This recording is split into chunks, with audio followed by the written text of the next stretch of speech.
Hello, hello, hello, friends.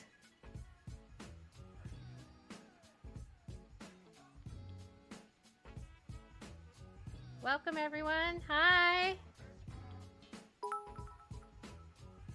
Thank you, Joe. You're awesome. Hey, everybody. We're starting out right off with a wiggle. And that is from Queen. Well, thank you, Queen. Everybody, let's start right off by making sure we're moving ourselves.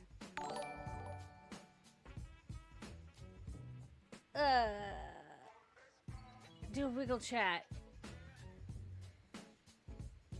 Hey, what's going on? Well, Candy, not a whole lot yet. We're just getting started, but how are you tonight? All right.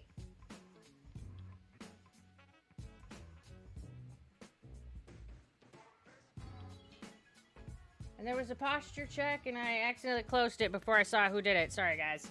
Posture check! I'm a dork. And we're doing a water the face hole. And that is from Backup. Thanks.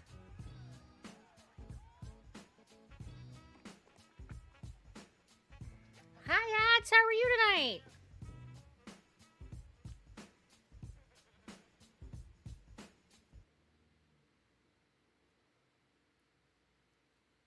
Well, people have already started eating their zebra cakes. Greedy for the zebra cakes. So I think that it's safe to say the one and only cheese, that yes, people are going to eat zebra cakes.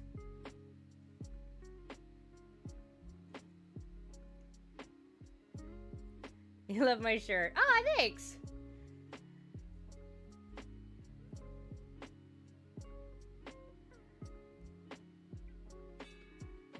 Well, thanks for stopping in, Plum.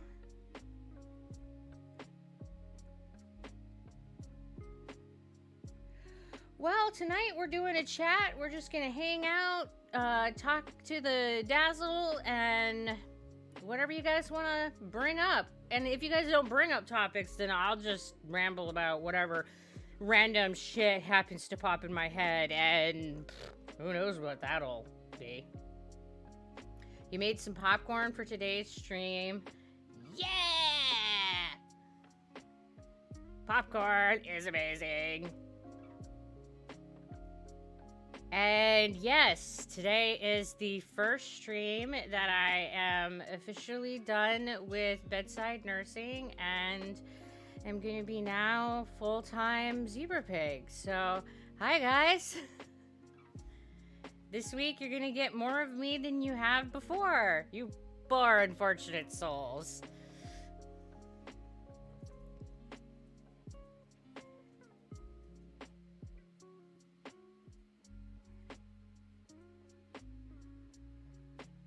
Well, welcome, G Phantom. Glad that you joined us today. My day was pretty good. What's my favorite game? My favorite game is probably 7 Days to Die right now.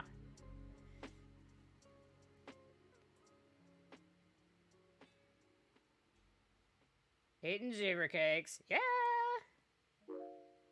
How has my day been? Well, I just woke up, so I'm kind of still, like, half awake. Like, I woke up later than I intended to, so, you know, I'm here.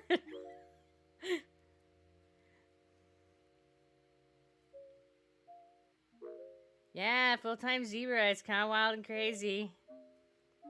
Zebra time.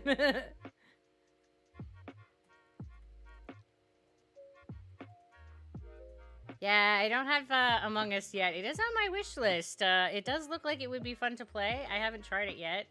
I haven't even got it yet, let alone tried it yet.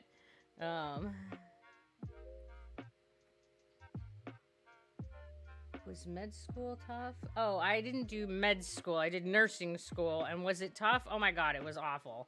It was a small slice of hell.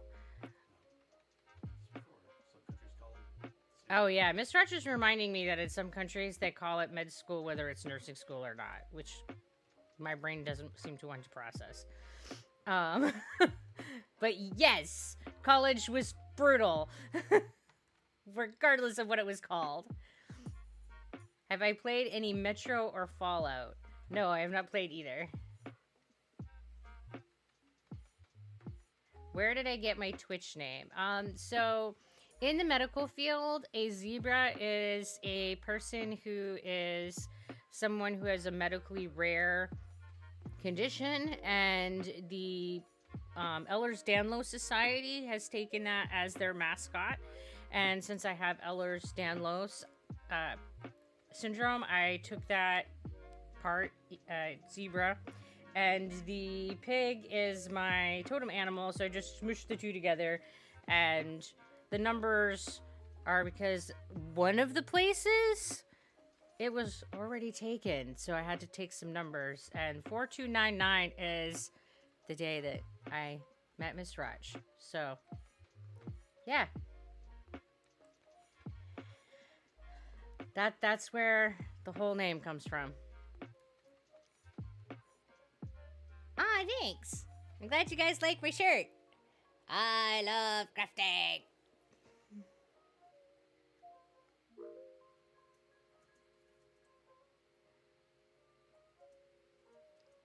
What's the craziest, funniest memory that you remember from my childhood?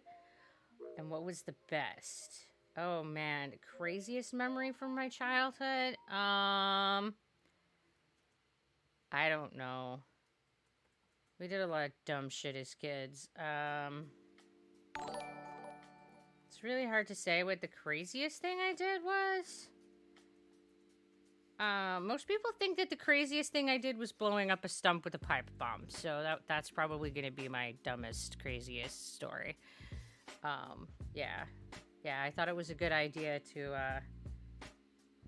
make a small explosive to blow up a stump rather than dig it out with the shovel. I want you to know that it worked exceptionally well.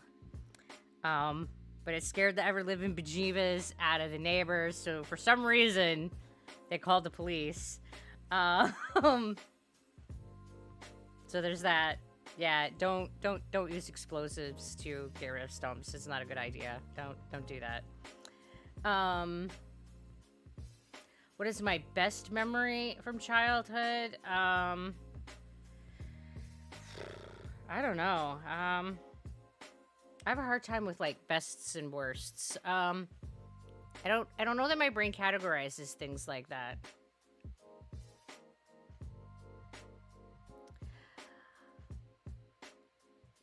I know that like one of the just some of the good memories are just more of the like mundane day-to-day things. Like I have a lot of really good memories of just running home and watching Inspector Gadget like parked on a couch with my little brother and eating snacks with him after we got home from school. And that like being the thing that we did after school. Those were some really good memories, like just chilling with him.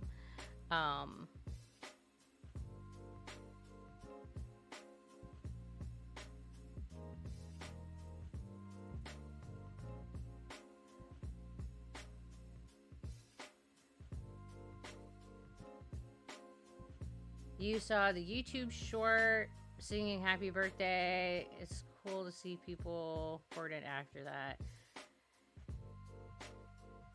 Well, thank you for coming and checking us out there, Sypha Games. Yeah, it's been crazy all of October.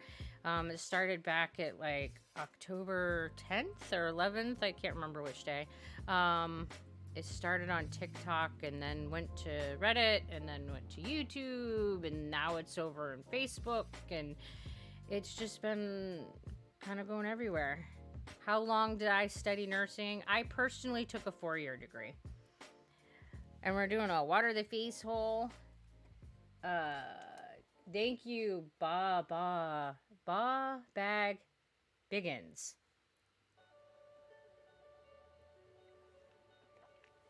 Everybody make sure you hydrate. Being hydrated is important. We do not want to turn into raisins. And then we're gonna do a wiggle, and this is from Vanessa. Thank you guys. Let's make sure we do a good stretch. I'm gonna take care of our bodies while we sit here and, like, chew the fat. Undertale? Is that a good game? Well, it must be if you're recommending it. I'm not sure that I am familiar with Undertale. If you're recommending me play a game, the best place to actually put that is in my Discord, because people recommend a lot of stuff during stream, and I don't have a very good memory for all the different names. And by the end of stream, I will forget what you've recommended and won't even think to check it out because I'll have forgotten what you're recommending. So if you want me to actually check something out, the best place to put those recommendations is in the Discord channel for suggestions, so that I have a place to go and be like, oh yes, this is the thing they want me to look at. Because yeah, after it's like not in front of me anymore, I'm like, I don't know what I'm doing.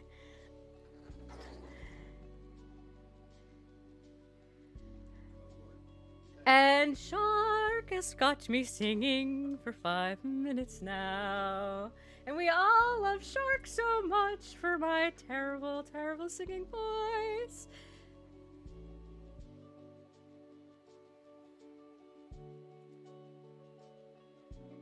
Yes, we have a Discord, and it is one of the channels is suggestions. Yes, suggestions. And I'm sure that waving my hands when I sing makes it somehow better.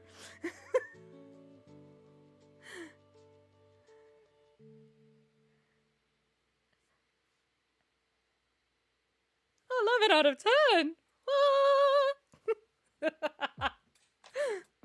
I think you're silly.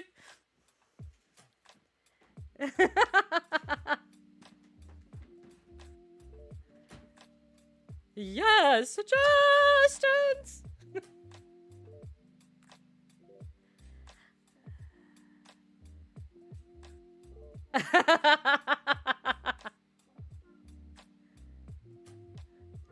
Yes, you have tuned in to the Piggy Opera.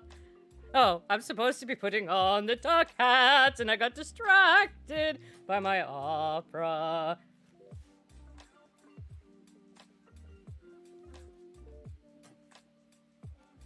And I'm trying to be everybody's friend. They're a star piece. A star... Piku? Duck hat. And we're doing a posture check, and that is for Candy.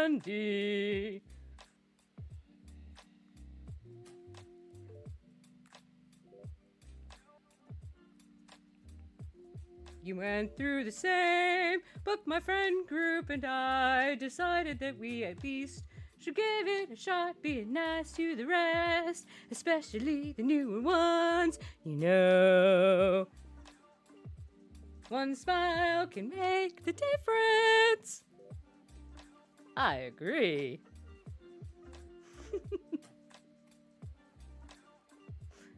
And we're doing a posture check. Thank you, Candy.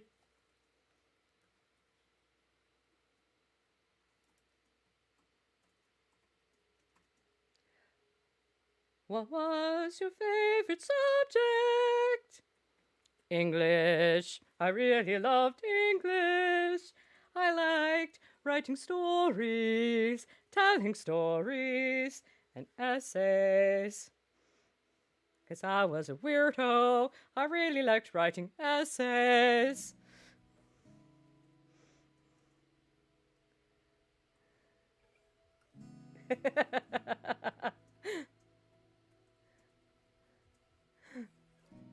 Well, I'm glad, Vito, that you loved the sing reading.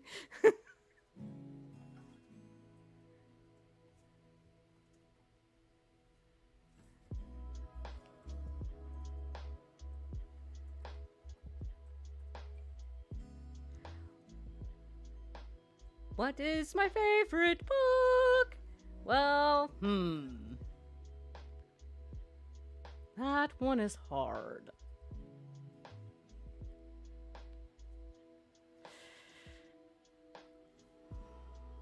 favorite book?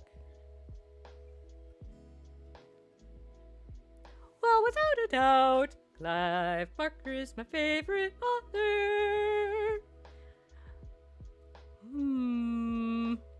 So probably a magic. And if this doesn't count as foolish, I don't know what does.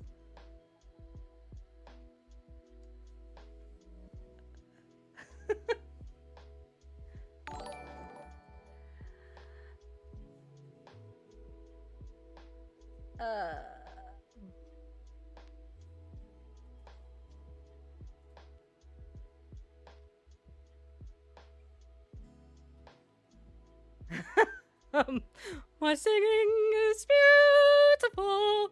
I think you're crazy.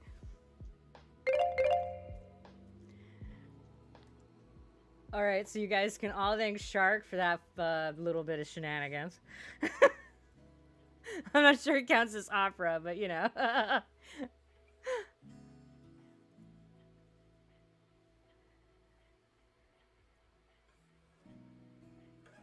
So not Star, I think Pickle?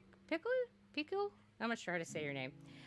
We just try to be everybody's friend around here. We try to be a supportive group where people can come and feel wanted and fit in and be supported, and this is supposed to be a safe place where everybody can just come and vibe. So please consider yourself a part of the Dazzle and that you are a friend here and that you are safe here and wanted. Better than paid theater. Oh man, I haven't gone to paid theater in a while. Has it gotten that bad?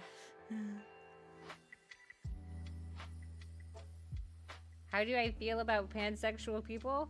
Well, I happen to think that I am rather awesome, so that means that people who are pan must be fucking badass, right? I mean, I'm amazing, so I'm pan, so that means all pan people are awesome, right? I mean, that totally adds up for me. I think that's exactly how that works, right?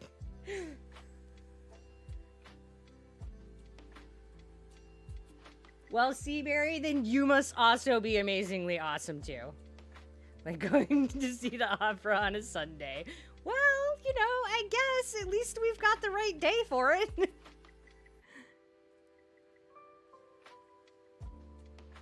Uh-oh, Miss Raj. Are we broken? We got somebody who never got timed out. They rage quitted and they didn't get to quit. What? They got denied their box. The injustices.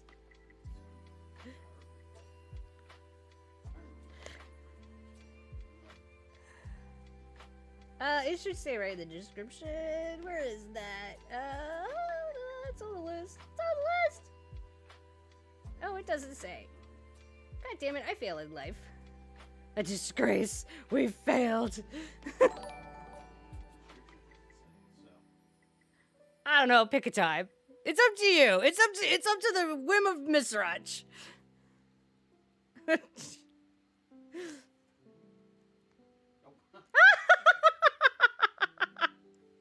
Miss Raj is just going on a rampage now. All right, I don't think that's what he meant to do. Well, kind of. That was the last person who put the rage quit. Oh, when you rage quit, does it automatically delete your messages though? When you're timed out, yeah. Oh, okay. I didn't realize it automatically when you were timed out delete your last few messages. Gotcha.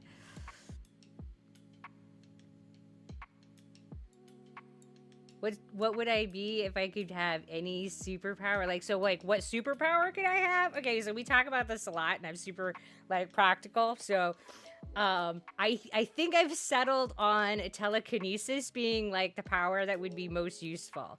And this is like so that if I fall, I would have the best chances of being able to like catch myself so that I didn't hit the floor. But then I realized I have really a crappy sense of timing, so I would probably just like bounce my face off the floor and then like catch myself and hover over the floor after I fell. I mean, I don't know. But yeah. So I keep thinking telekinesis would be great so that I would be able to like bring things to me as my mobility gets worse, or like make my limbs move even though I myself can't make them move anymore. I'm not really sure how well this would actually work, but my brain thinks, this is the solution. What do I think about shark sexuals? Wait a minute, not like that. Shark consenting human adults.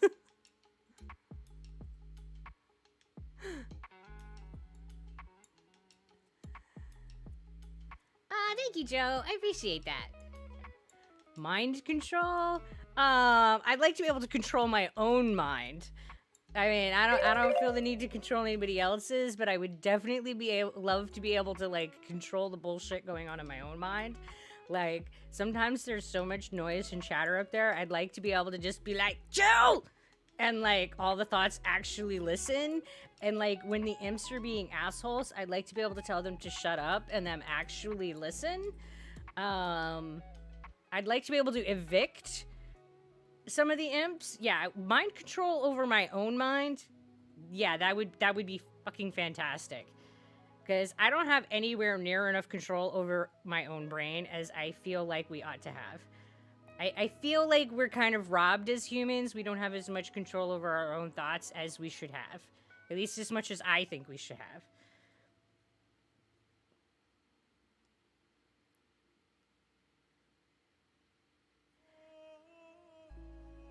You really like the stream. I hope your day continues to improve. Oh, well, thank you, Leonitar. Oh,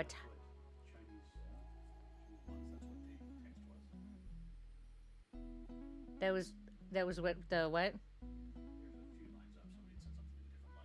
Oh, is that the Chinese of the Oh, okay. Cause me no read that. Ever doing a posture stat check? Thank you, Blueberry. Cause of course I was getting all like lumped. We got on to my plan for world domination. Mind control. Yes. Yes, because I will walk down the streets and my mind control will be like, be happier. Yes, stop being so sad.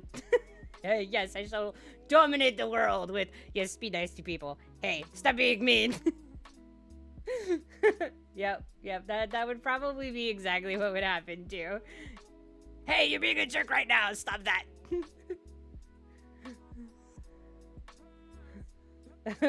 Dream sexuals? I don't even know what that is, but hey, consenting adults, man, you do you.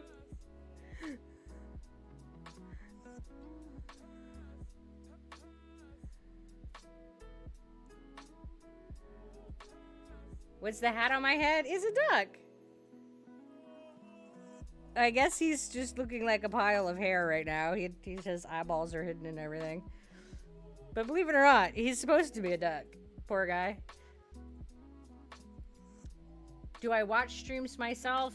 Yes. I watch Schmoop's Utter Nonsense all the time. I watch and actually, if you look at my page, I have a recommendation of people that I think are super awesome, like listed at the bottom. Those are the people that I watch the most. Yeah.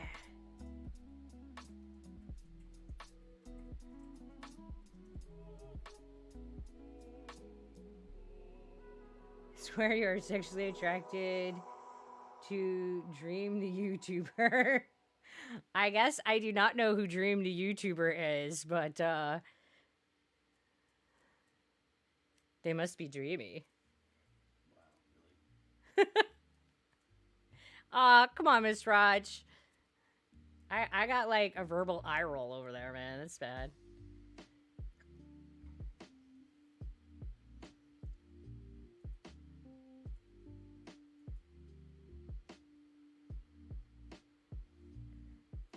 Oh, I'm supposed to be watering my face. Oh! Thank you, Darkbox. We appreciate it. Guys, make sure we are hydrating. And behold, the noble Dorito.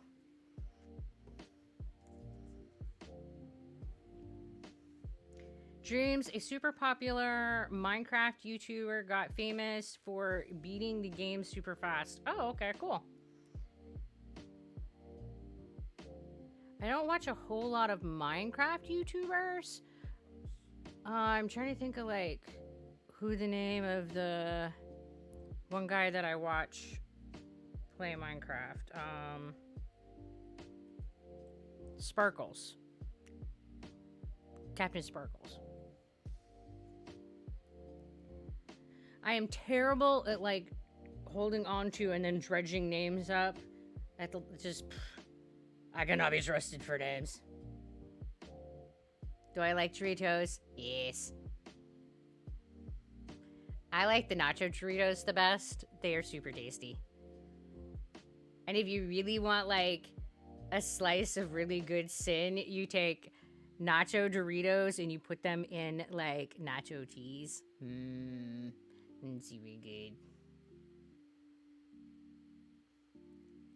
His Minecraft parodies were legendary. Alright, well maybe I'll have to go check Dreams out. Sounds like he was good. Or he is good. Cucumber. Cucumber is also tasty.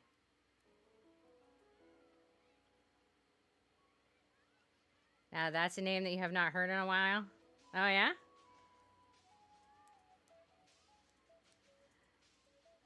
Purple Doritos are life. What are purple Doritos? I don't know the Dorito flavor by purple.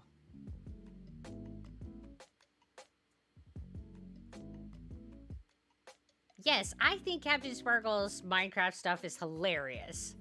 I can watch him forever. Thank you. I'm glad that you like my hat. And unique loafy. Sweet and spicy. Oh. Purple is sweet and spicy. And hello, Meg. How are you tonight? And hi, One Gamer. Do I like pizza? Yes, yes I do.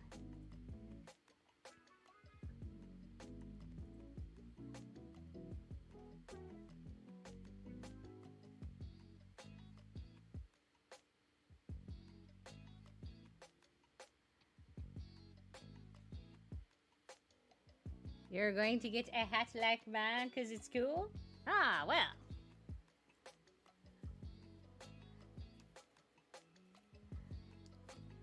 I'm glad that you like it. Thank you. Did I make the hat that I'm wearing now? Yes. All of the Yarncraft hats you see in my stream, I crocheted. You need some motivation to finish studying for your final exam tomorrow. Any words of encouragement for me? Oh, man, studying's tough. But I am confident that you can do it. Just remember to take equal amount of study time and breaks. And be good to your brain. You got this. Say... Seika? Oh man. I have no idea how to say that. Seika? Seika? Alright, but here's some good study tips for you. Research shows that if you handwrite information, you will remember it better. Associating your studying with music that you really like. And then if you listen to that music just before the exam, you will remember the information better. Associating your studying with smells can also help because we associate our memory the strongest with our olfactory sense. So something like a peppermint that you can eat while you're taking the exam can help trigger your memory. So if you're eating peppermints while you're studying, it will associate those memories of things that you're studying with the peppermint smell. And then when you go for your test, make sure that you also take the peppermints with you and eat them while you're taking your test to trigger those memories. But the biggest thing that you could do to help study and remember things is to actually handwrite things down. They've shown that people who write things out in their own hand will recall that information better than any other single thing that you can do to recall information. So if you really want to remember things, writing it over and over and over again is one of the single most effective ways to remember information. What did I think of the most recent Hellraiser film? Oh, hands down, recommended it. I loved it. I think that they did a beautiful job with the film. The visuals in it were stunning. The artist that they chose to envision the Cenobites was absolutely brilliant. They did not stray from the original envisioning of the Cenobites, but I liked that they took a lot of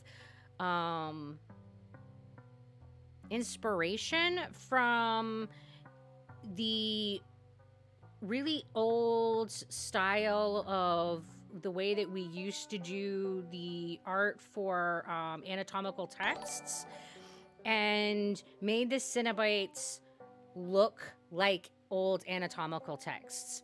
So they have that kind of artistic anatomical look to them. They're just stunning. I think that the actor that played the Cenobite Pinhead did an amazing job. Perfect. No, it is not the original Pinhead, and that is okay. We knew it wasn't going to be the original actor. Nobody can be the same. It's always going to be different with the different actor. But it was still beautifully done. And I think that they explored some of the lore in the novels that were not previously explored in films that I thought was really nice, but I won't talk about that because it will ruin the end of the film. So, but I did like that they talked about some of the things that were explored in the books that were not previously explored in film. So yeah, that I think that they did a really good job with it. And if you have not seen the most recent Hellraiser, I absolutely do recommend it. Do I think that I will collab with another streamer? Yes, I've done collabs with Schmoops Otter Nonsense, and I've done one with Rygon Plays. Rygon and I played Hunting Bigfoot, and we got him. We got the Bigfoot. And Otter and I have played 7 Days to Die and Portal Knights. In the future, I also plan on having people come into the chat streams to talk about their experiences with like chronic illness and challenges being neurodivergent, and maybe some other topics too, and maybe make it like a chat back and forth.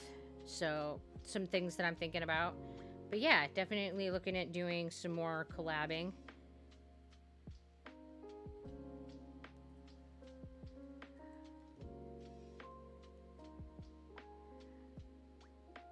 Bigfoot meat. Hey, Lily. And we are doing a watering of the face hole. Thank you. I got a wiggle butt. Well, it looks like somebody gave me a wiggle, so they were really good timing. So, we're doing a water the face hole from Not Star Pickle. And guys, we're doing a wiggle, so let's make sure we're taking care of our bodies. And this is from Laura Sugar Honey. Oh, yeah, good stretch, good stretch. And Ads wants a random nursing story. Oh, I'm trying to think of what I've already told you guys versus what I haven't.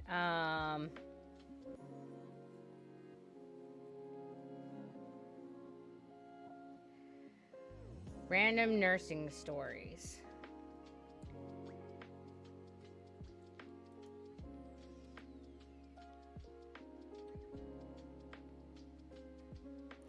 One of the things that I found quickly in nursing is that it made me think a lot about my own mortality.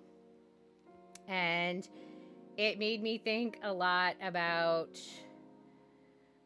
how I myself would want to die or not die, and whether or not I would want, like, what I would want for comfort care stuff and all of that. Things that we generally in America don't talk about and don't think about until, excuse me, we as family members are faced with making that decision for somebody who is currently in the active stages of dying. I think this is a terrible time to actually think about that. I think that we should all take a little bit of time to think about it now and talk about those questions with our loved ones. So I think the first time that I really started thinking about this was when I was working in a nursing home, and I was a very new nurse. My first jobs as a nurse were in a nursing home. And one of the first deaths that I saw was actually a couple. And they died within 15, 20 minutes of each other. They were both in their 90s. And the whole time, the gentleman was in much worse condition. And he kept promising his wife that he would always be there for her. And kept telling her, that she didn't have to be afraid, that he would be there for her. And I can just remember how amazing it was that he held her hand like the whole time. And then she passed, and 15 minutes later, he just was like, okay, my job's done. I've always been there for my wife. I did my job. I can go. And then he died. And it was just this like really amazing moment to just be able to watch this person keep his promise. And I was just like, wow.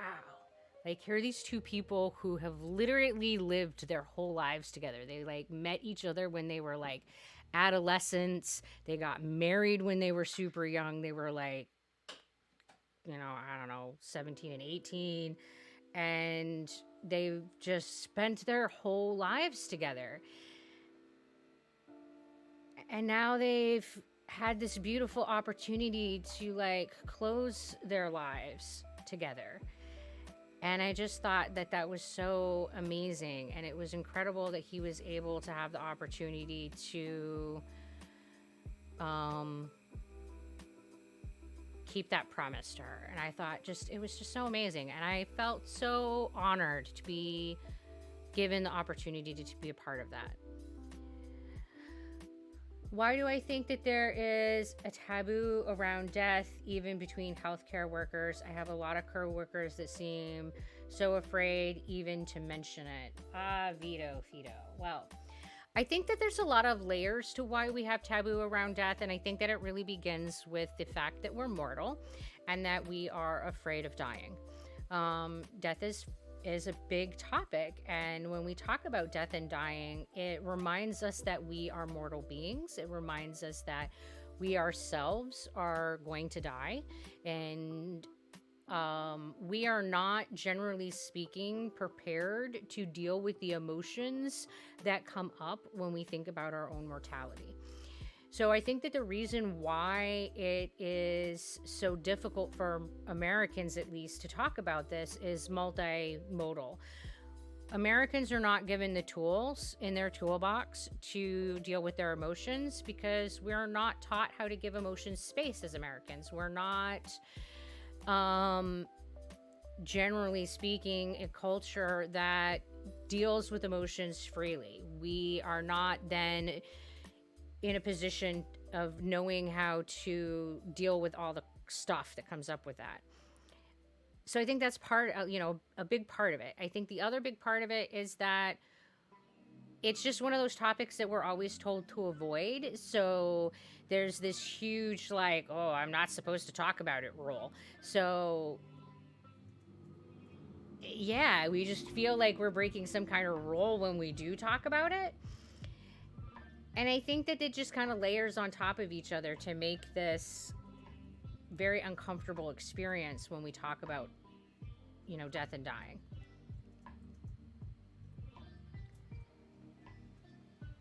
You're afraid of dying just because I imagine I will be dying in some sort of shitty way. Ugh. Yeah, that's always possible. I mean, nobody can predict or know or really have a lot of control over how we die. So we're gonna water our face hole. Thank you, Aqua. How long is my stream? We're planning to go until 10. So another 3 hours and 15 minutes. I've seen a lot of deaths.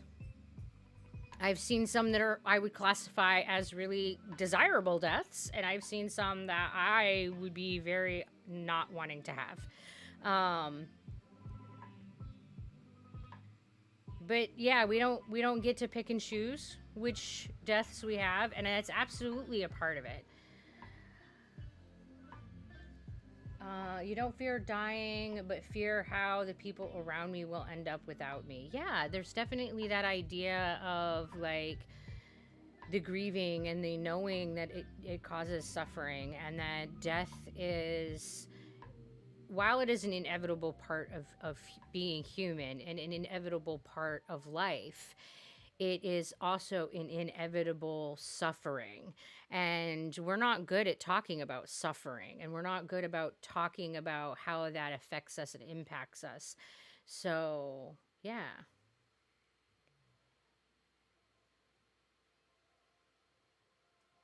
When did you start streaming? I've been streaming a couple months. And can you get a shout out? I don't do shout outs for channels unless I'm like familiar with them and know that they're channels that we can support and are the kind of community that we can get behind. If you would like me to check out your channel, put it in the suggestions of my Discord, and I'll check it out. I wouldn't say that you're afraid of dying, just pain associated with death. Yeah, I think that's pretty valid. Like, I think people in general are afraid of having pain and suffering.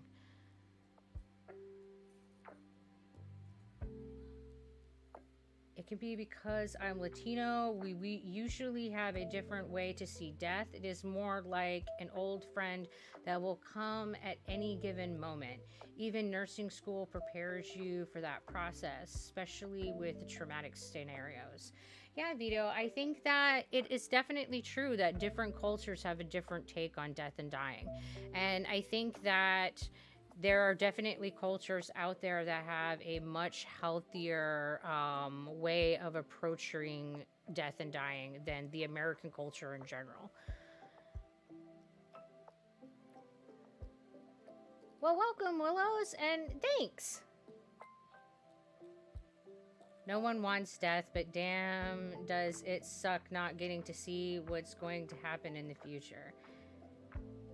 You know, Jektor, I think that there's definitely something to be said for the missing out factor. Like, humans don't like to miss out on the cool and the new and the changes, and that it's definitely a part of dying is that you know that you're going to be missing out. You're not going to see your children grow up or your grandchildren. You're not going to see the people get married.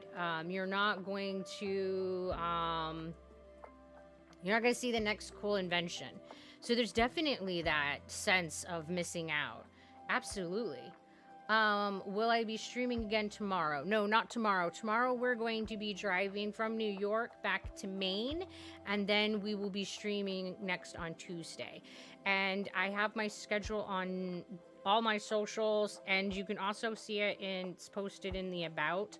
It's got a little widget that shows it on my About. So if you look underneath the stream, It will show you when I stream next. Death was scary till I started watching Live Leak. I'm not familiar with that, Laura. I'm assuming that it's some kind of show. You are a non-believer, but I love seeing how after death, love continues with people who set altar for their loved ones. That is actually a tradition that I would like to continue for my family and friends. Yeah, I don't think that you have to have faith or religion in order to have a place of remembrance for a loved one. Absolutely, ads. I think that's a beautiful tradition, whether it's religiously based or one that's just based out of love. When was the first time that I did my nursing job? I got my nursing degree in 2004. I've been working in the healthcare profession since, I don't know. I got my CNA in 99, and I was working as a residential assistant. No, I got my CNA in 2000. I got my EMT in 99, and I was working as a residential aide in 98. So for a really long time, I've been working in healthcare.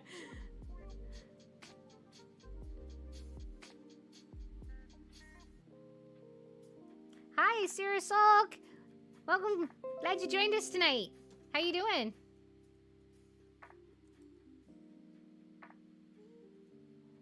I have felt the suffering of death. It's also one of the reasons that my mental health got so bad. I tried to be there for everyone else, but I simply couldn't hold myself together. And I realized now that I was asking too much of myself. Yeah, grieving is super hard, Lily.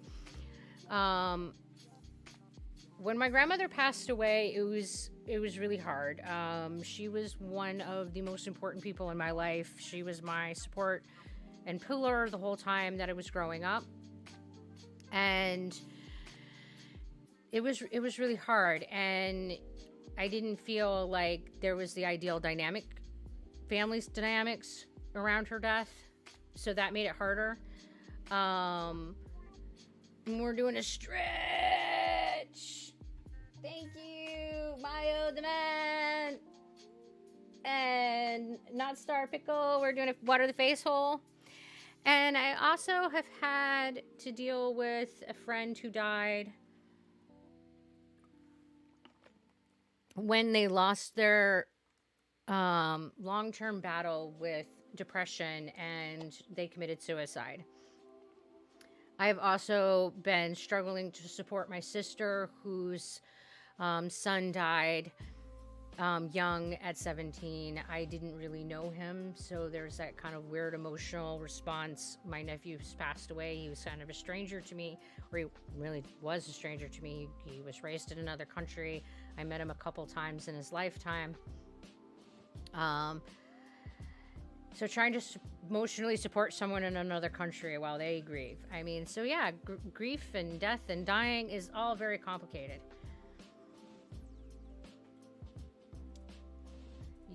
You're pretending to know how create works on Schmoop's server. Definitely a tone shift from the... Well, good luck, Sir Sulk. It's always fun when you get into a new game and you don't know how any of it works. And we're doing a posture check. Thank you, Blueberry. We appreciate it.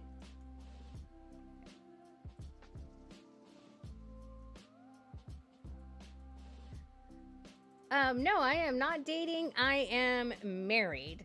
I am married to Miss Roch, who identifies male in all his glorious beardiness. Miss Roch and I have been married for forever.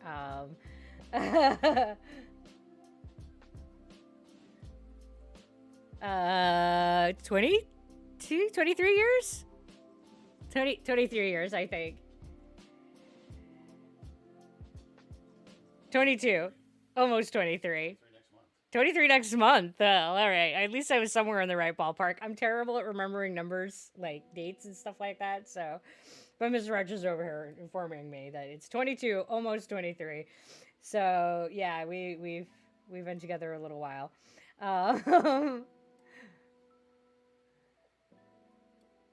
it is totally the stereotype that it is the guy that forgets, but our relationship is very backwards as the stereotypes go.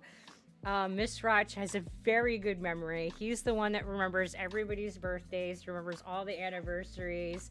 He's the one that keeps us organized and does all of the like adulting. And I'm the one that is the chaotic hot mess. I'm definitely the male brain running around like on fire. Woo! Yep. You love the streams. Well, thank you, Luberry. I'm glad that you're enjoying your time here.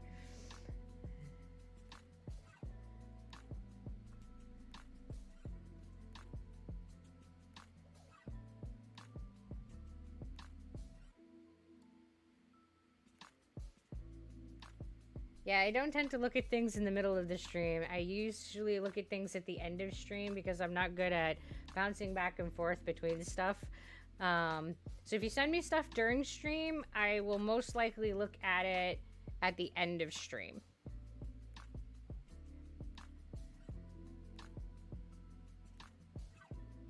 Has Miss Roch been on stream? Only on voice. He's not appeared visually.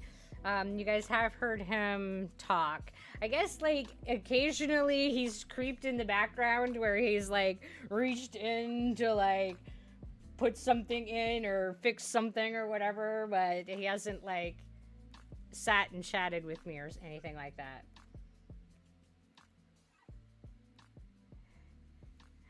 Who said gender roles in this marriage? Yeah, ads. We have never been a couple that really bought into the whole idea of gender roles. We got a lot of like pushback from my family about gender roles when we first got together. My family was very like, oh my God, because Miss Roch did the whole stay-home parenting thing, and he was male, and oh my God, I did the working thing, and I was female, and oh my God, and it was very like, what are we doing? And yeah, we were just like, whatever. He's better at the whole kid thing, and I'm better at the like psycho working thing, and we're just gonna do what we're good at. Yeah. Gender roles are overrated, exactly. I think that we need to focus more on what individual people do and like what individual people are good at. And I think that these stereotypes are absolute bullshit. Like, it's not true that men or women are better at one particular thing. Like, the research has shown that this is just not true. So we're gonna water our face hole. Thank you, Not Star Pickle.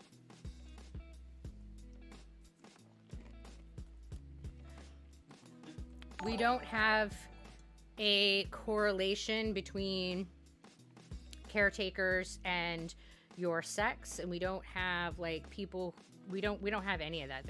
If you look at actual children and where their tendencies and what they're good at, there really isn't. It's just gender neutral and sex neutral, and then that changes as they get older, as we program them, and that's what socialization is programming, as we program them to be certain things.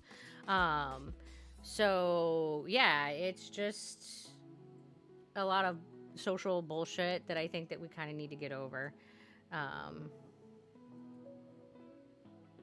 Do I have any tips on dating? Not really. I don't have a lot of experience dating. Miss Roch was really the only person I dated. I very briefly dated, like, I think one person before him, maybe two, when I was like really super young, like 15, 16. And then I met Miss Roch, and it's just always been him. Yeah, he's my high school sweetheart. So yeah, there's that.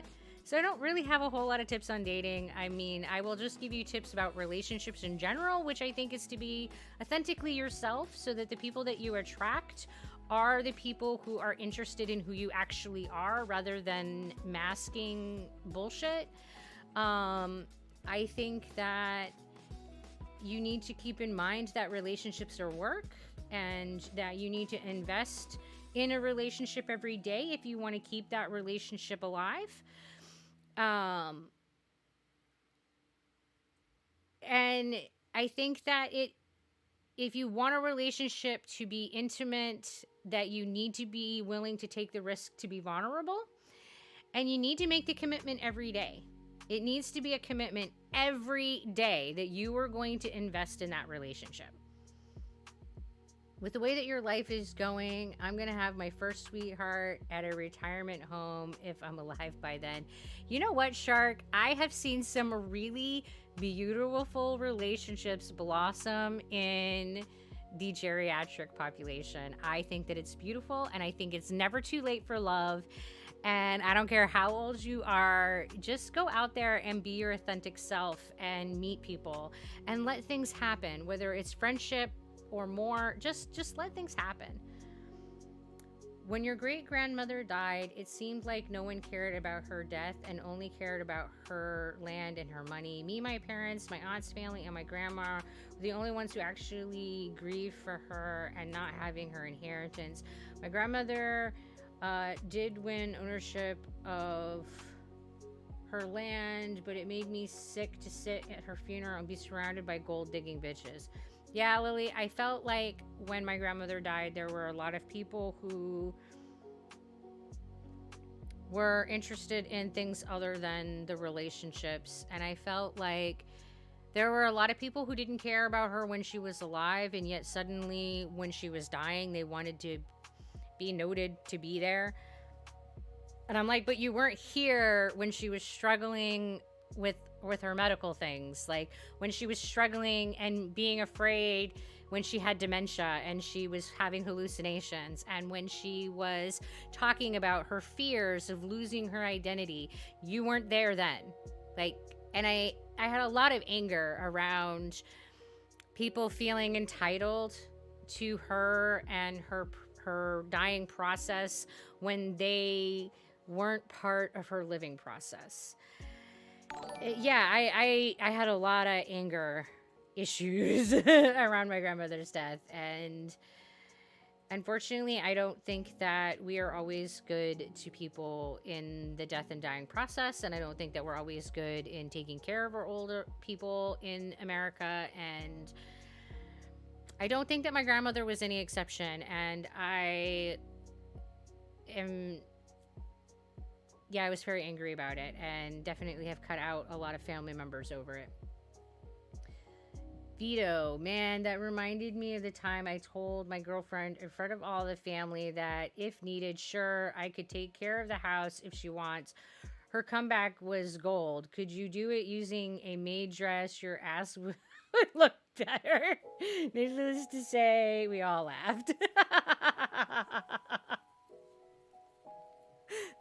Well, I mean, if you look good in a maid dress, there's just no reason not to go all out and look awesome while you're cleaning. I mean, she's not wrong.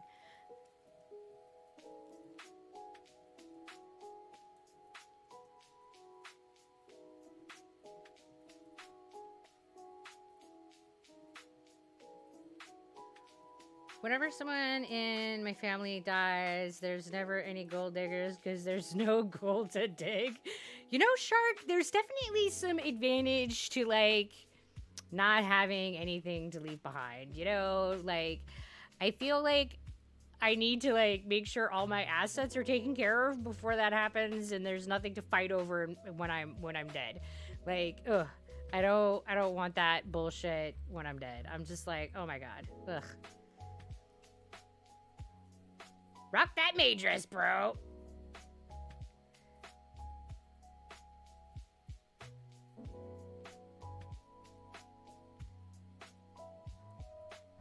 Did I miss a redeem?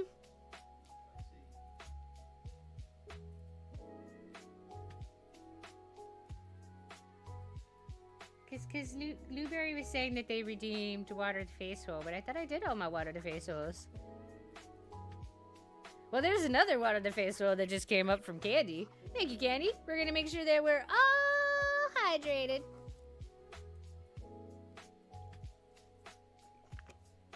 I wish that I had your streams back when I could put up a fight for my trans feelings. Oh, Candy, I'm sorry that you're feeling burnt out and that you're feeling like you've been stomped on. Because, man, there's been a lot of stomping going on in this country. And I know that I myself am super tired of people stomping all over my shit. It's like, you know, if you're doing no harm, do your thing. Like, I very much believe in the creed, which is do as you will as you harm none. And I think that if we all adhere to that, as long as what we're doing isn't hurting anyone, it shouldn't be anyone else's fucking business. And I think that there's too much of minding other people's fucking business in this country. Because what does it hurt if I say that my brain is male and my body is female? What else? Who does that hurt? It hurts nobody. So they just need to bugger off. I'm just so tired of everybody getting worked up over shit that ain't harming nobody, that has no victim. So we just have to fucking invent victimhood. And it's just like, stop it.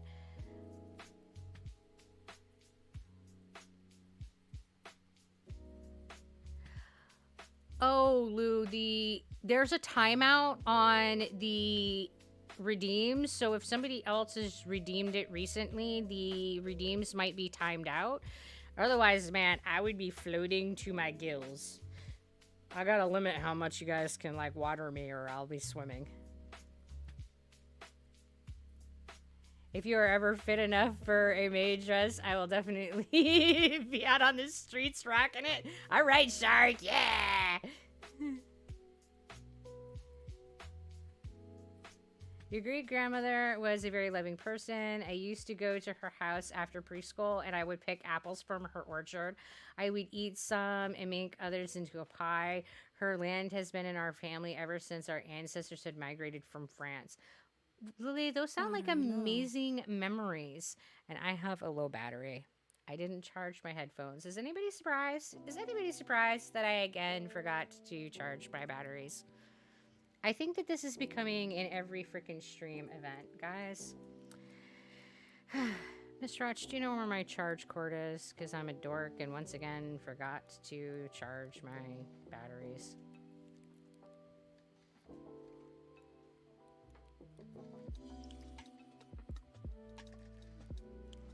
Well, I'm sorry, Candy, that you're not in a group of people that are saying that around you. I wish that you had better support in your life. But here is a place where you will hear us saying that everyone needs to be respected and supported, including trans. And I'm not coordinated enough to plug in my headphones blindly. Charging battery.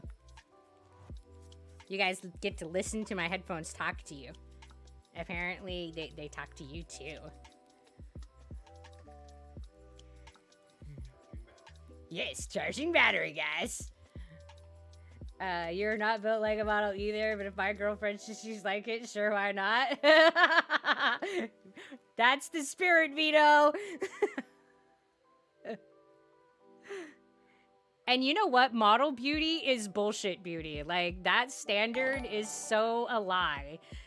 Like, I don't buy into model beauty. There are so many beautiful, gorgeous people out there who don't look like models, and that industry is just a lie. I always forget to charge my mouse. It sucks forgetting. It's so important. Shark, I'm like the worst. Like, I used to have a watch that, like, was also one of the heartbeat tracker things, and I never charged the damn thing. So half the time I was walking around with a dead battery on my wrist, and it was just this wrist watch, like, just a, like, wearing a bracelet, because it didn't do anything. You love to hear the charge complete during stream. I feel like you're charging your battery on streams.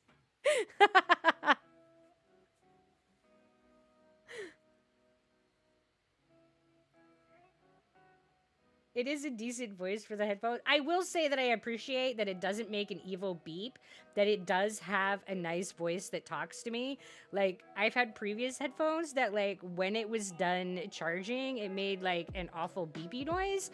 So I will say that it has a nice voice, and it doesn't make an awful noise, so that part is nice.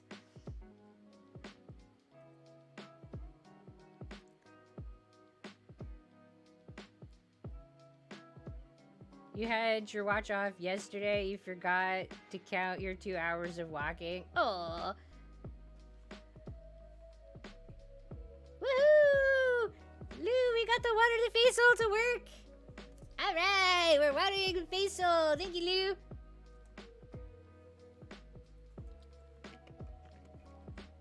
And we're doing a wiggle. Thank you, Candy. Everybody, let's make sure we're taking care of our bodies because we got to ride this meat boat all our lives. So we got to make sure that we're taking care of it.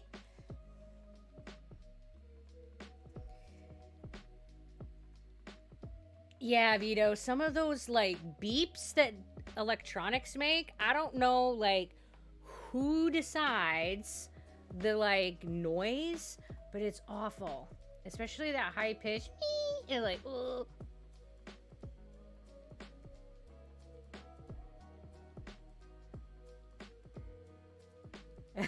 really deep charging. Like, we just need to find the perfect headphone voice out there and be like, hey you, dude, you're the perfect headphone voice. And see if we can get them in on it.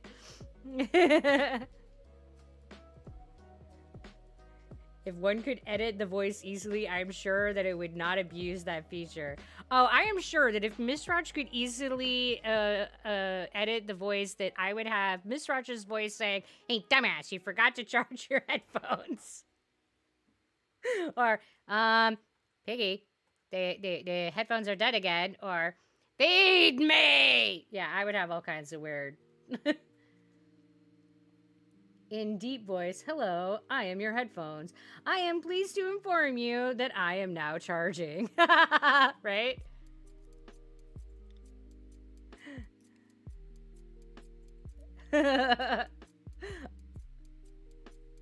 My car, whenever I leave it on, it makes this loud ass pitched noise. It annoys me so much. I almost gave someone a seizure because of it. Oh my god. Yeah, some of the noises, like... Who in testing says, this is the perfect awful noise? We must make our electronic make this noise. Imagine that voice we just... Karuto's voice would be fun. I'm not sure who Karuto is. I'm terrible at names. Demon voice. Souls acquired. Pull the plug. I can still hear my old alarm clock in my nightmares. Oh, I know, Lily. Like, why does all of it have to be so terrible? It's like my car. It has a subtle beep for the seatbelt buckle, but my best friend's car can't stop beeping. Oh, man. Yes, there's so many beeps. There's so much noise pollution. You and the mods just should make the water the face hole to like 3 minutes. I don't remember what the cooldown on it is, honestly. I think it's like 5 right now, but I won't swear to it. There are some songs or ringtones that start with the same note as my wake-up alarm, and boy, it makes me panic for a sec.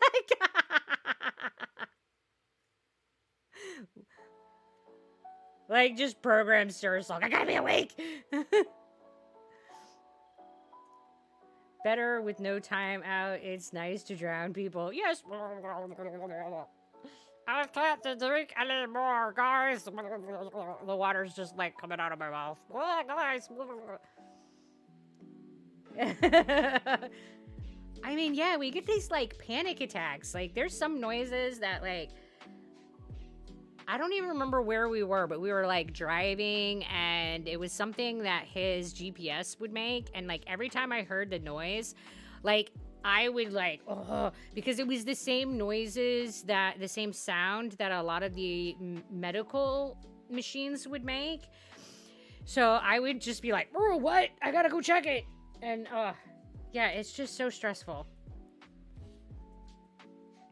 Caritas voice headphone. Boy, change the headphones. Is a protagonist of the God of War series. Oh, I haven't played that series. That's probably why I do not know. Piranha Plant interested me. All right, well, we'll put it on.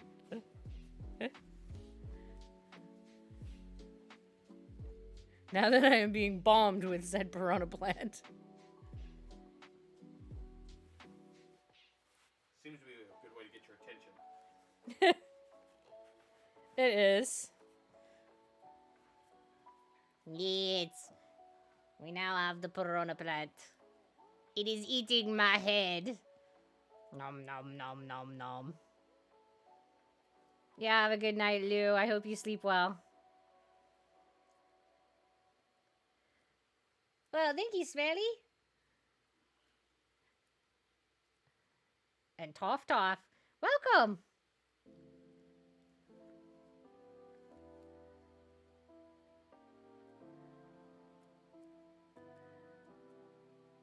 Yes, I am now plant food. It has happened, Razor. I have become plant food. Shark has fed me to the plants. Hi, Candy Cane. How are you doing? Welcome. Welcome, welcome. The second school zone signal mimicked the dying medical machine battery. Yes! That was it. That was the noise. You remember.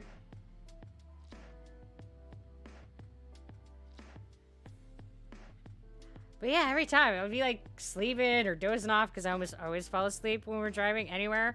And I'll be like, oh, I gotta go like make sure the machine doesn't die. Because, you know, those machines are important. Like,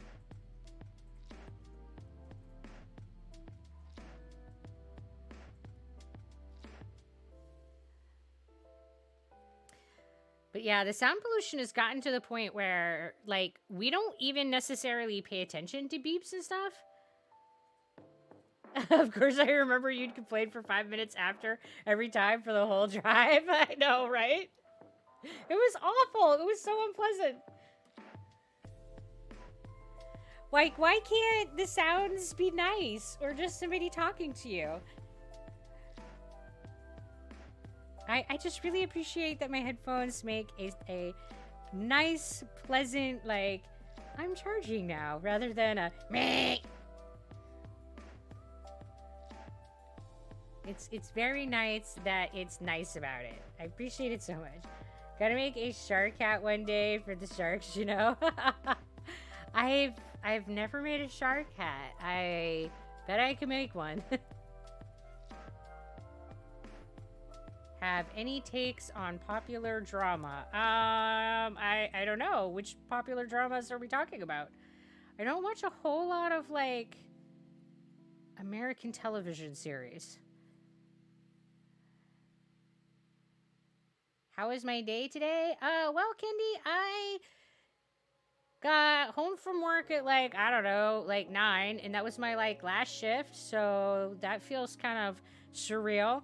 And then I slept pretty good today. I got up later than desired, so I felt like, oh no, I'm gonna be late for my stream, so there was a little bit of panic moment, and we were totally fine and totally on time for our stream, and, then the stream has been going good.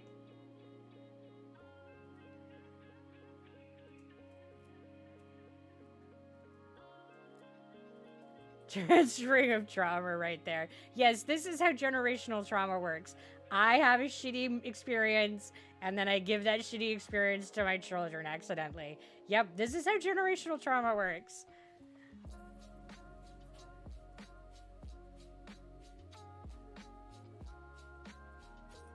Ugh. I mean, some things talking would be undesirable. Microwaving food at midnight. Microwave. The food is ready now. Yeah, but it doesn't have to, like, scream beep either.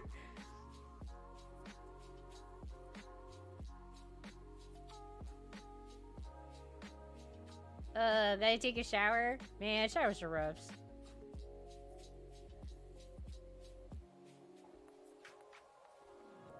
Gonna watch me later? Okay, Master. We'll see you later.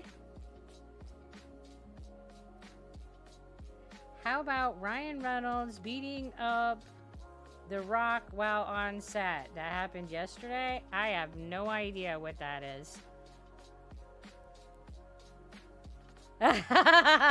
Circe called it. I'm like, I don't know. She doesn't do the whole influencer news thing. I can't keep up with the news.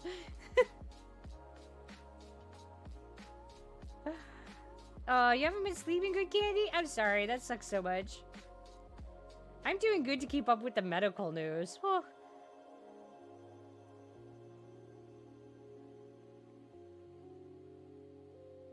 Well, thank you, Lou. I hope you have a fabulous night. Okay, we have boy. What about girl? What about just dude? Isn't dude gender neutral? I don't even know. How about friend? There's got to be like some gender neutral words we can use. I have finally found a streamer I can listen to while I draw. Oh, well, thank you, Toff Toff. I appreciate that. What you drawing? And what kind of drawing you doing? Damn those ADLs, right? They're like, what? I have to take care of this body? It's so rude. It's so nitty. Posture check. Thank you, Candy. See, she doesn't know. Yeah, I don't know anything. I just... Poof. Yeah, I have no idea who Reynolds is. Daddy Reynolds. Nope, no idea. I promise she will be unfazed by him. Person. Mate. How about Dave? Dave who? Any new medical breaks, though? I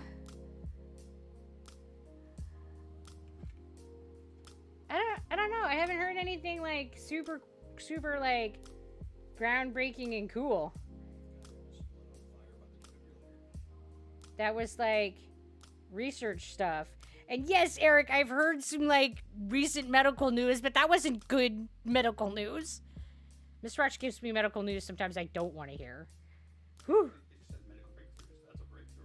That is not a breakthrough. That's medical news. Okay, so he shared with me this horrific case of a medical defibrillator that, like, caught a patient on fire.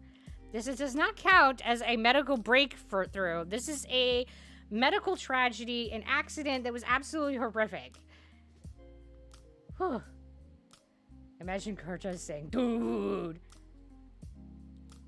You're working on a V2 model right now. Cool, cool, cool. Microwave. Your souls, I mean morsels, have been heated to perfection now. Come get them. I love it, Lily. Come get them. Famous VTuber streamer on the rise. Dude, proceed to obliterate half of the Viking gods. Breakthrough in the wrong direction. Yeah, it is news, but that doesn't mean that it's like a breakthrough. That's two different things. Dude, shoot that barrel. Wow, he ripped some guy in half.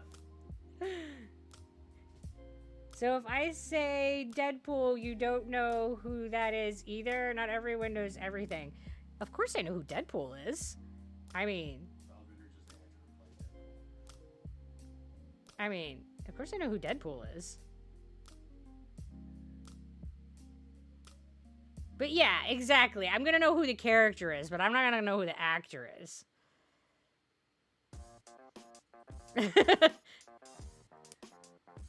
See, I'm that weirdo that will be like, you know that dude that played in this movie? Well, he's also in this movie too. And oh my god, yay! Yeah, there are very few actors that I actually know by name.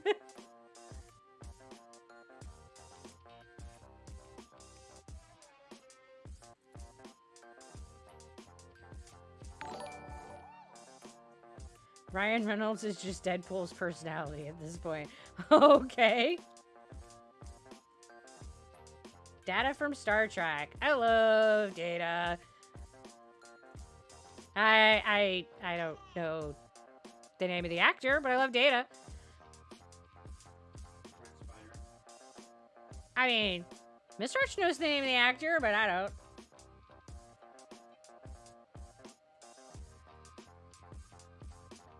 Yeah, I will totally get upset if I, like, know who they are, but I can't name them. That definitely happens to me all the time. I'll be like, oh, like, if I recognize an actor in a film, like, I can remember recognizing, like, actors and being like, oh, they played in this film. What is their name? Who are they? Or when I recognize their voice, I'll be like, who is it? Who is it? Yeah, it drives me nuts.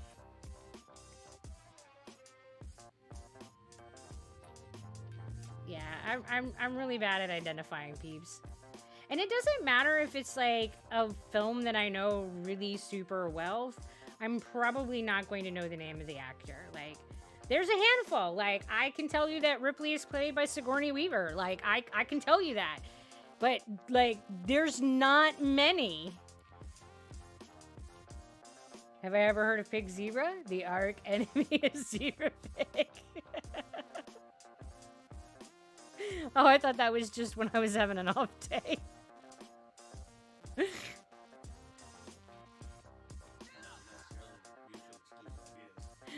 So, is this a zebra wearing a boar head? A zebra in a pig hoodie?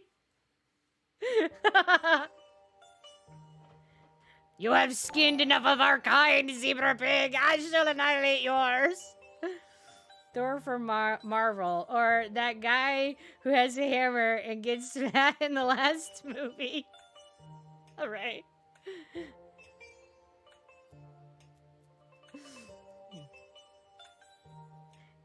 Yeah, I see Pig Zebra being definitely a zebra wearing a pig hoodie. Yep.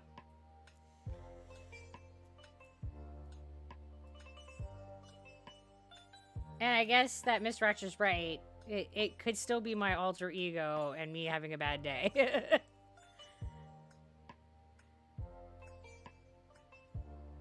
Her comic stuff is not mainstream Marvel movies for the most part. Big Zebra 9942 is just my rival. All right, Cirrus Sulk, you've been given a task. We now have my arch nemesis. We need we need a fight sequence.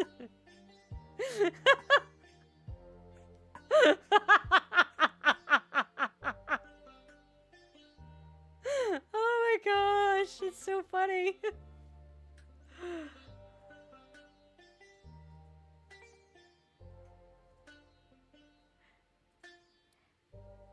Happy birthday to Nikiri! It's his birthday today? Cool. I hope he's having a fabulous, glorious day. And you know, I will say one thing about these hats. They're very warm. My head is nice and toasty. My toes, on the other hand, are cold. I feel like things are not balanced. Has to be the most intense chess game as the start off of the fight. The Pig War. I don't know if I can do intense chess. Maybe distracted chess. Oh, maybe that's why Pig Zebra is angry, is because I'm playing distracted chess. Oh dear.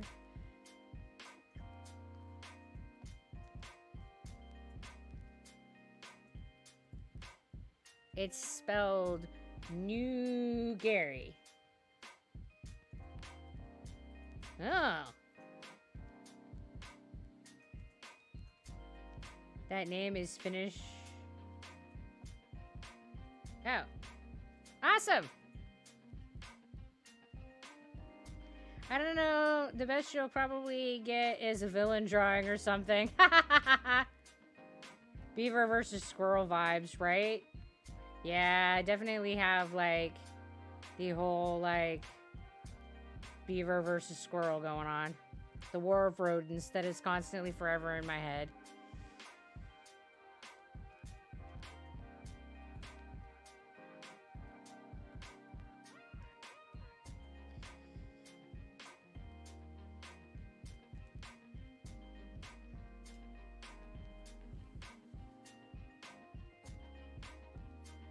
But what if there was a sidekick named Giraffe Cow? Giraffe Cow 3188. So, like, are the all of the characters in this world gonna be like half one animal and like half another animal? Like combo critters.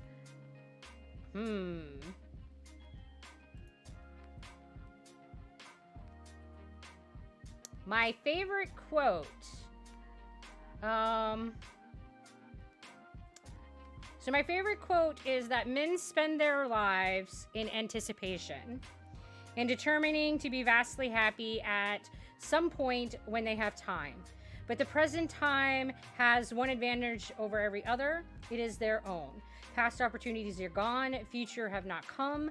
We may lay in a stock of pleasures as we would lay in a stock of wine, but if we defer the tasting of them for too long, we shall find that both have soured by age. And that was said by Charles Caleb Colton. That is my favorite quote, and it's really big and long, and of course, you know, I can't ever say anything succinctly.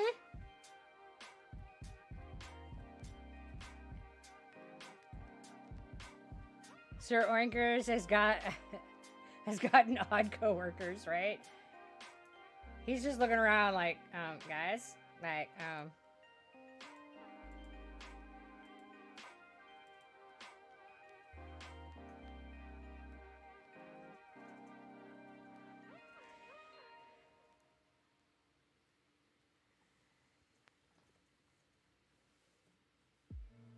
the tech specialized one, horse bear, 2255.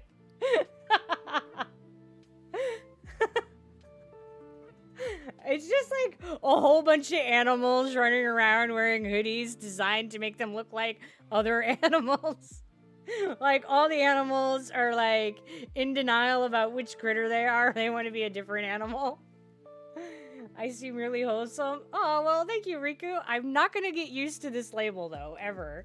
Like, every time somebody calls me wholesome, my brain goes, what? Me? Huh? I was definitely the black sheep growing up, and I was frequently labeled as the kid that was going to corrupt other kids, and it's really hard for me to, like, identify as now being considered wholesome. It's very bizarre to my brain. Your favorite quote is just going to be a whole book just so I have an excuse to talk about it. Hey, that's a good strategy. There's a llama cord. What's a zebra pig?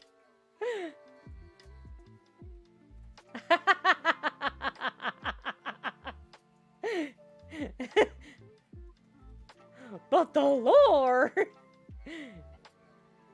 Yeah, apparently, they want backstory. I don't have any real backstory, guys. Well, I have commissions opening in January, so you can fire your quests then.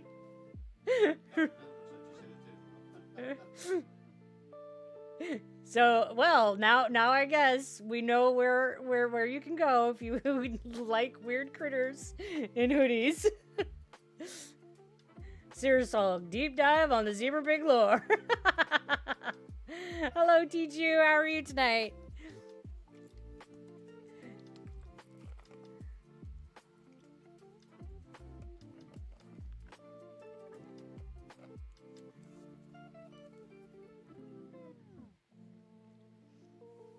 We need the continuity.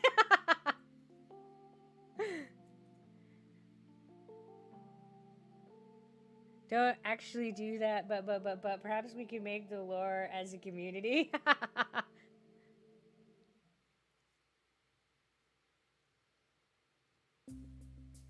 Well, you guys are welcome to come up with a whole zebra pig comic book story. I'm sure that there's plenty of potential there.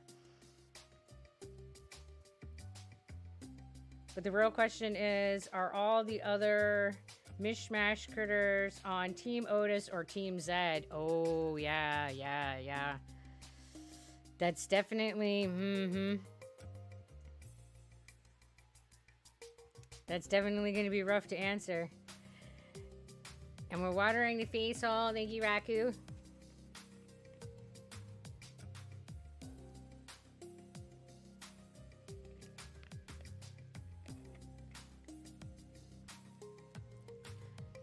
And yes, we do have a fan art tab on the Discord, so you guys are definitely welcome. Welcome to doodle anything that you would like in the context of this lore. And maybe we should open a new channel. We'll have to like get stacks on that. Be like, lore channel. This lore is about to be amazing, but it is about to be more confusing than the Final Fantasy lore. Oh no, the N. What is N? F N. Oh, Five Nights at Freddy's lore. Gotcha. I had to process this. Time to flood that page with lore.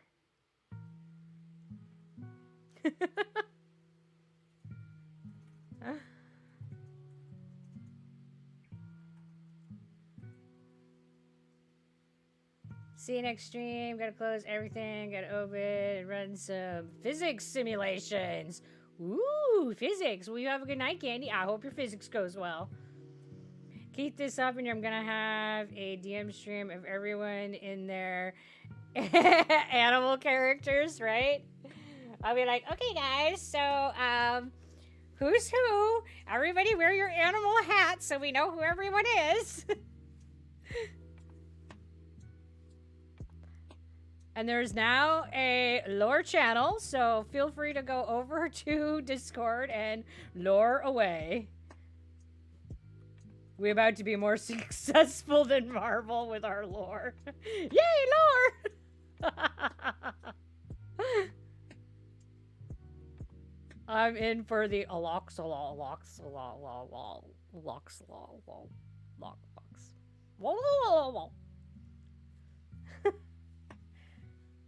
And we can have repeat animals. It's okay if there's more than one pig or more than one zebra or anything like that, you know. Oh my lord, it's real. Oh my lord, it's real, guys. It's happening. Pig. 1, 2, 3, 2. Pig. This is the pig who is comfortable in their pigginess, so they wear a pig hoodie. He's like, I am a pig. I am all pig. I need nothing but my pigginess.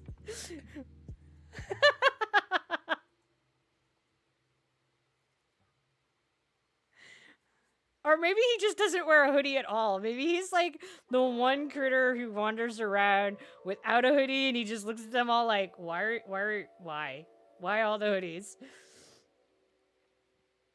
And then we got pigeon duck. Zebra. A pig that is just a pig 2 times.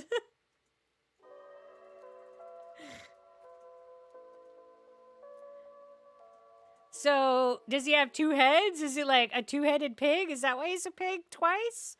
Or is it a pig riding the back of a pig and that's why he's a pig twice?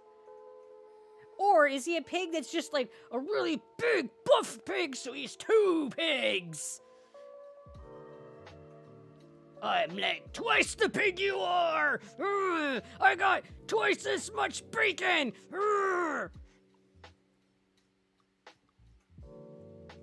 Yeah, Vito, this is the weird shit that happens in my head. See what you guys do?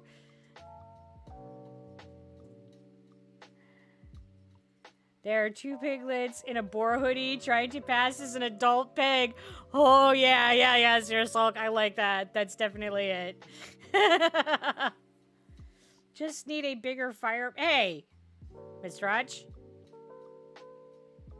We don't need a fire pit.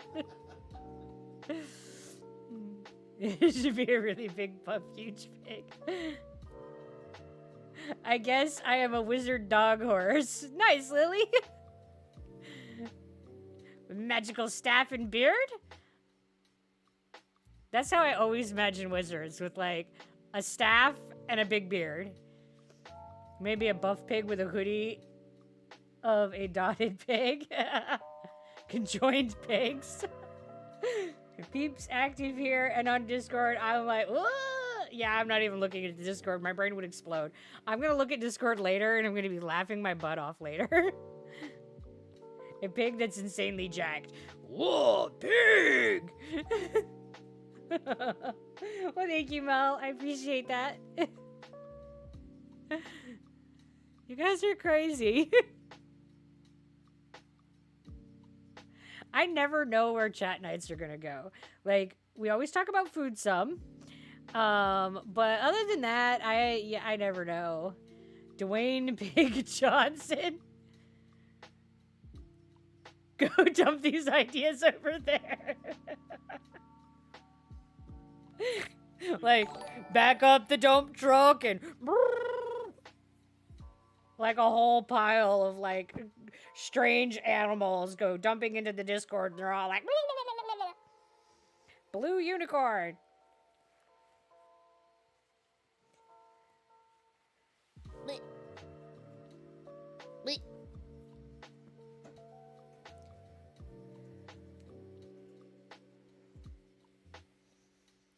Whew. Wild mane, man. Wild mane. See if I can rein that mane in a little bit.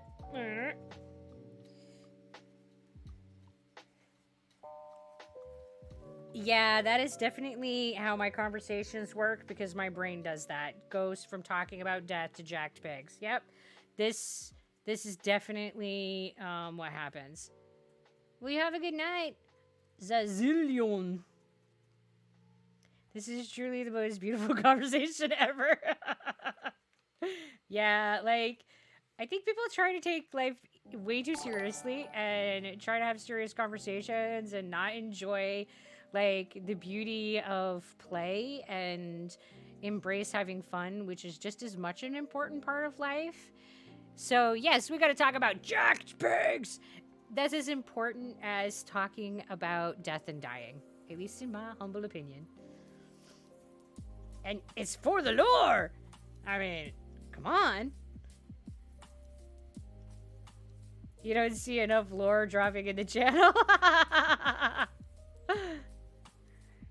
Hello, Ramus. How are you tonight? Don't keep a dragon waiting. I need a pile of lore to hoard. I mean, when we say lore, it does kind of imply that someone's going to be telling me a story and not just like throw out a bunch of character names. Like, you gotta give these characters some background. And how do they know Zebra Pig? A pig with wings. They can't say when pig flies anymore. Right? So is it like pigeon pig? Oh yeah, maybe it's pigeon pig or parrot pig. And that's how they have the wings, is parrot pig.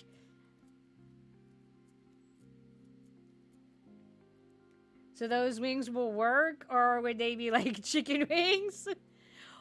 Well, it depends on the chickens. Some chickens can fly. It's just that we've bred a lot of chickens to have such large breast meat that they like are too fat to fly. Yeah, it's kind of sad. Just slap some words down and art can come in time. Yeah, slap some words together. Things can happen. Yeah, right? It is interesting to share these types of conversations with the world after talking to Zebra for any amount of time, trying to track back the subjects talked about, and the transition from one to the other is a game into itself. Oh, this is so true. We'll be like, how did we get on this topic? Well, because we were talking about this, and then we went to that, and then this. Like, so how did we get over here? And I'll never remember. Hi, Jay. How you doing? Pigeon pig, doing the things a pigeon did. We're watering the face hole. Thank you, Spencerg. Life sucks. Oh no, what's going on, Coda Bear?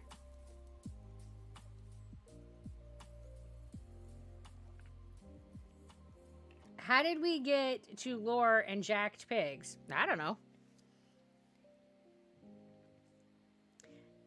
Yeah, it's true. Sarah Salk and I have conversations for hours where we just kind of meander through topics and have some serious deep moments and then, like, talk about bullshit and, yeah. Yeah, pigs can absolutely fly. It's a pigeon pig. He's got it. He's got all the flying now.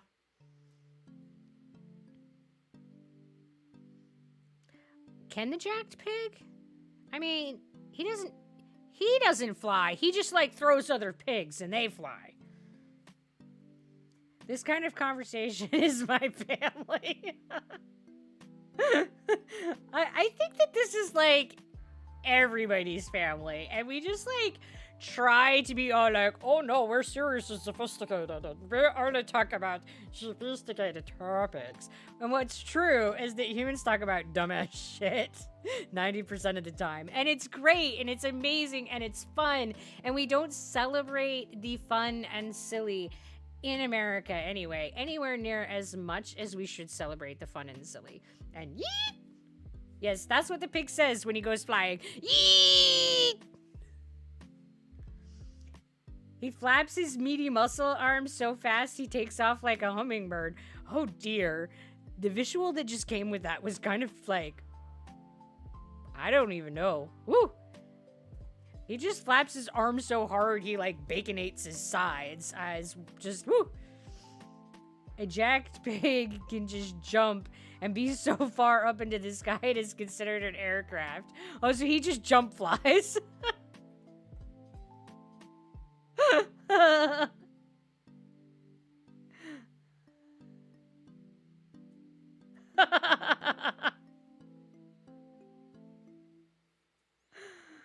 The pecs on that pig. Well, maybe that's why he's the jacked pig, is because he like bumblebee flies. While humming yeet yeet on a low chord. Yeet yeet. I have to draw Jack the jacked pig. Oh my god. He's like got the little, in my head, he's got the littlest legs and he's all like upper body and like a blur of arms.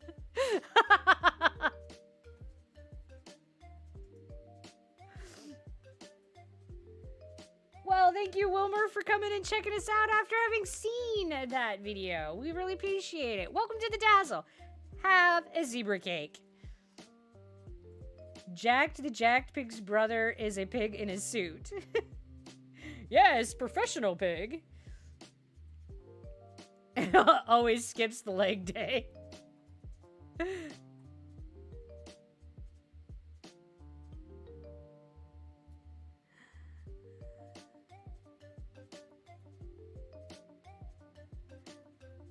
Yes, don't skip your leg day. You don't want to be like Jack and have like no legs.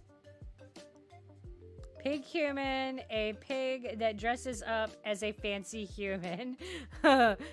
Pig human. I get like this pig that has like a person hoodie on, and then over that is wearing like an elegant evening gown.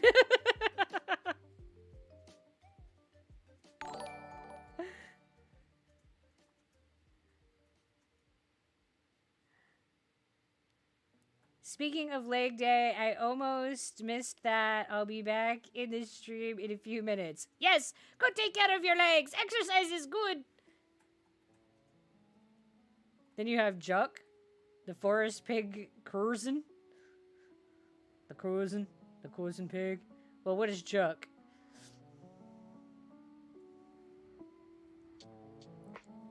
A pig in a human hoodie wearing a leather jacket. Oh dear. That's like pig human. Go.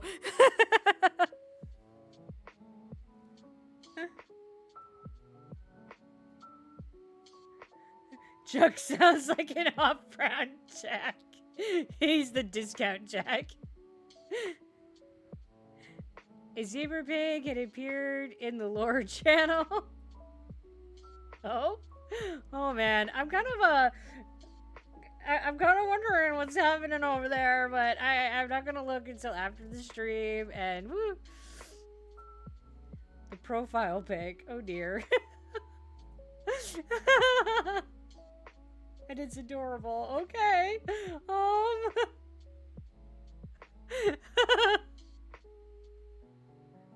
Chuck the lumberjack pig. He just like hooks the wood. Woo. Goes over and he just like punches the tree and it like explodes into little sticks of wood, and then he like hooks them off into a stack. He's just like, whoa, whoa, whoa. We just chucked the wood. Whoa, whoa, whoa. I don't need no axe. I got my fist of destruction.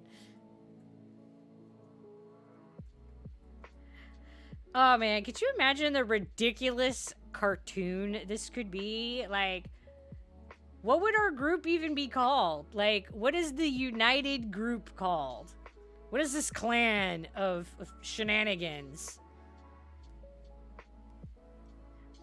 What are our hero group and villain group called? I don't even know, man. What are we, like the hoodies? Because we're all animals in hoods?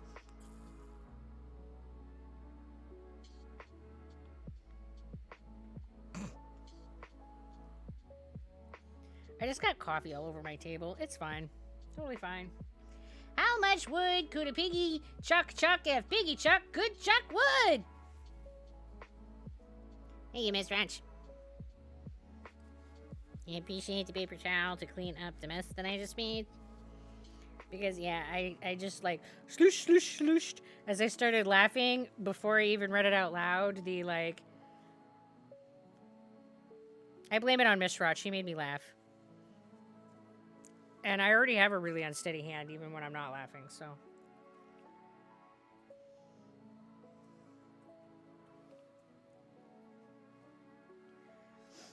For now, you get a 30-second scribble of Jack and John and a sticky note and a Discord lore. Great. I love those 30-second doodles, though. They're so amazing. I've been enjoying the 30-second Sir Sulk doodles for years. We're gonna water the facial. Thank you. Evie? Ovi? I can't tell. God, my eyeballs are so, like, angry tonight. Ovi! I think it's Ovi.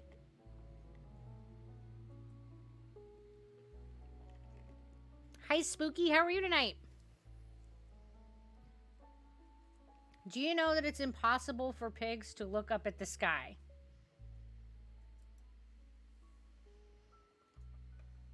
Is it?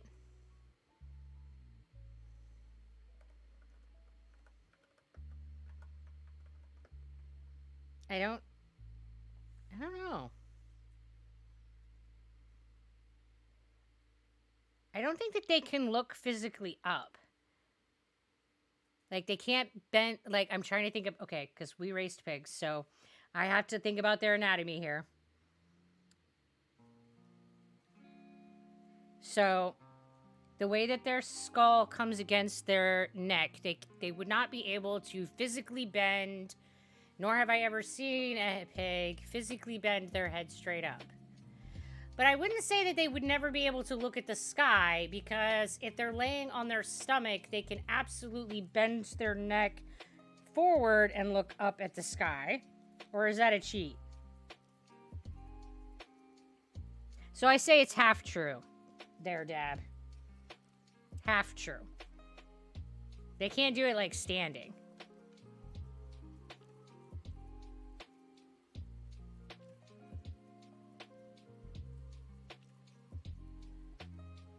So we have to help them by holding them like Simba and the Lion King to enjoy the sky and clouds and stars. No, they can like totally see the sky. They just have to do it while rolling around on their belly. Like, they can absolutely look at the sky. They just can't do it while standing on their feet, because they can't... The way that their head articulates to their neck, they can't look straight up at the sky while standing, but they can like lay on their back and look up at the sky, and pigs absolutely do lay on their back and look up at you and look up at the sky. So pigs have seen the sky, guys. It's okay. Pigs have seen the stars. Can we have an Eastern European pig called Yuri? Yeah! He drinks a lot of vodka and wears Adidas tracksuits. Vito, you go ahead and put whatever character you would like in the lore. I want you to give him as much history as possible. We are an inclusive club, so that pig can be from anywhere. I think Yuri is welcome. Doritos! Or just roll their eyes up like we can. Yeah, I mean, they would definitely, like, be able to see quite a bit just looking up. Like, rolling their eyes around. You kissed a pig once? Me too, Shark. I've kissed a pig lots of times. Yeah, my dad used to raise pigs. They're amazing animals. I love them so much. Pigs can look up, but their mobility is limited to about 45-degree angle, and it depends on the fatness of the pig. Wild boars and pigs are able to look up enough to see the sky because they don't have as much neck fat as farm pigs. Absolutely. Like I said, I would say that this is only, like, kind of true. Because they can definitely not do the, like humans have much more neck mobility. Like, if we're on our hands and knees and we, like, arc our neck, we can, like, really bend our neck back much further than a lot of animals. But, like, pigs see the sky, guys. I promise. This is totally a myth. Pigs can absolutely see the sky. And you don't have to have, like, a 90-degree angle looking up at the sky to be able to actually see the sky. That's not required. Had to go and check it out, the anti-zebra pig. I'm invested for the comic. I haven't seen any of it yet. I'm going to look after stream. I'm super excited. I bet I'm going to be laughing. I've been laughing so hard during stream about it. Damn y'all, French kissing pigs too. I thought I was the only one. Well, I can't see I've licked any of them, but... You know, definitely like nose boop and kiss them right on the nose and giving them big hugs and scritches, feeding them sugar cubes. That's a really good way to train a pig, is to give them sugar cubes.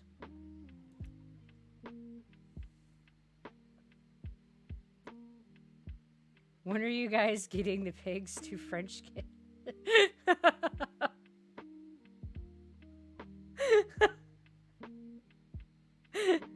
All right, Miss Raj.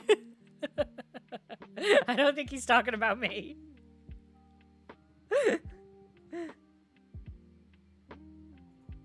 Good way to train people, too. This is true. Be like, all right, guys, now, if you sit here and be quiet for a few minutes, I'll give you a sugar cube. Okay, good. There you go. There you go. I mean, you're really not wrong. I mean... Hey, Jesta, how you doing? Wanted to pop in and say that you love the beanie. Whoever made that has some skill. Oh, well, thank you. I made this hat. Now, lads, look at this group. The zebra cakes seem to be working great. I mean, the zebra cakes are just kind of designer sugar cubes. I mean, they're like super like fancy sugar cubes. And Miss Stretch getting all a little frisky. Well, Shark, you are talking about kissing pigs. What did you think was gonna happen?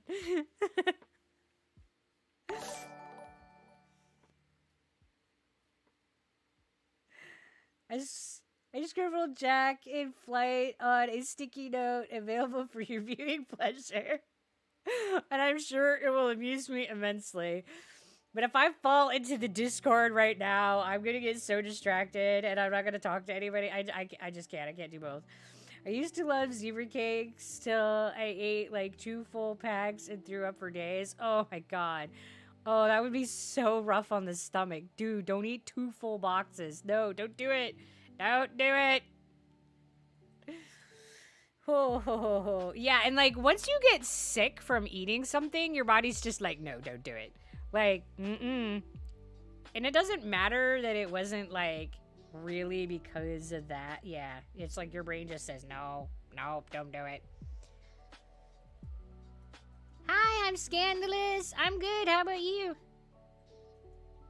Now I really need to go cook dinner like I should have had an hour ago. All right, Sir Sulk. Go do some adulting and get yourself fed.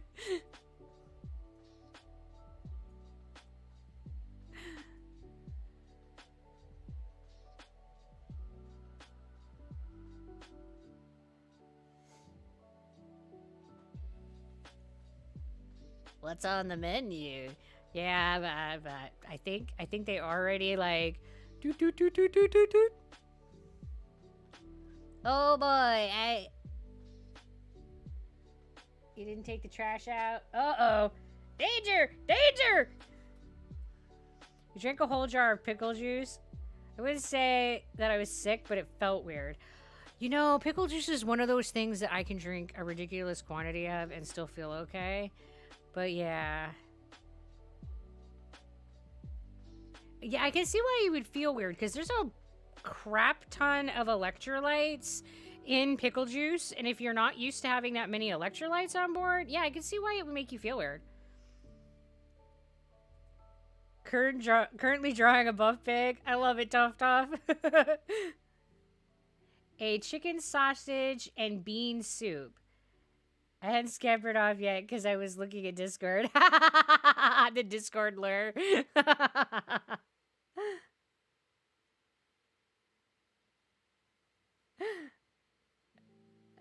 Oh my god, I tasted pickle juice once and hated it. You know, I find that there's a distinct, like, strong response to pickle juice. And it's like you're either in the yes, I love this, or no, I do not. Like, yeah, I'm in the, like, the pickle juice is amazing camp. I can definitely drink shots of pickle juice.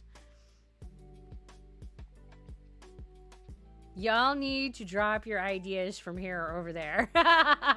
Yeah, I do agree that we need to, like, coalesce the ideas and immortalize them for all time. Nice!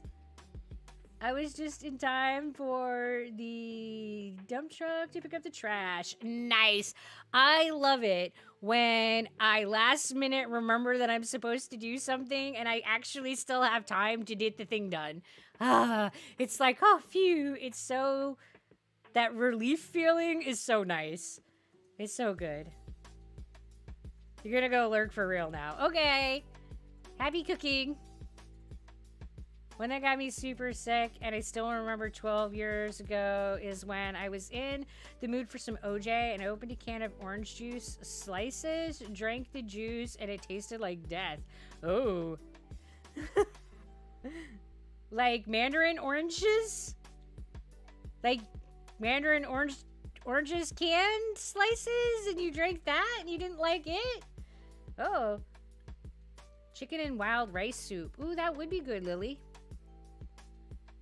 Wait, but what leads you to drink pickle juice? Is it that yummy or just a bet? Well, ads, I personally just really love pickles. So when I was a kid and I ate the last pickle and I really wanted more pickles, I was just like, oh, but they're gone.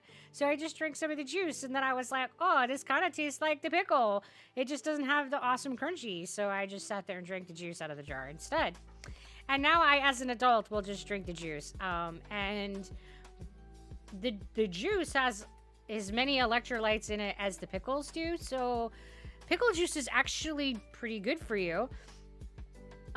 If you don't overdo it, just like everything else in life, the universe, and everything. And I have POTS and have an insanely high need for electrolytes, so I do indulge in the pickle juice. Yeah, it's a thing. She eats the whole jar of pickles and makes me save the juice that she may or may not drink later. I low-key dumped the old one out. I put in a new one. He does. I'll be like, oh, don't you my juice? And then I forget that it exists because I am such a dork and I don't always remember what things are in the refrigerator or what things are in my house at all. I'm just like that. And yeah. Yes, mandarin oranges slices in a can. Gotta say, love your voice.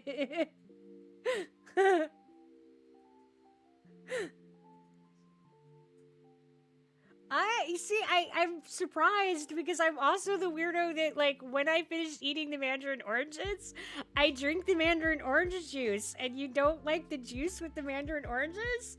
Oh! You just dump it out?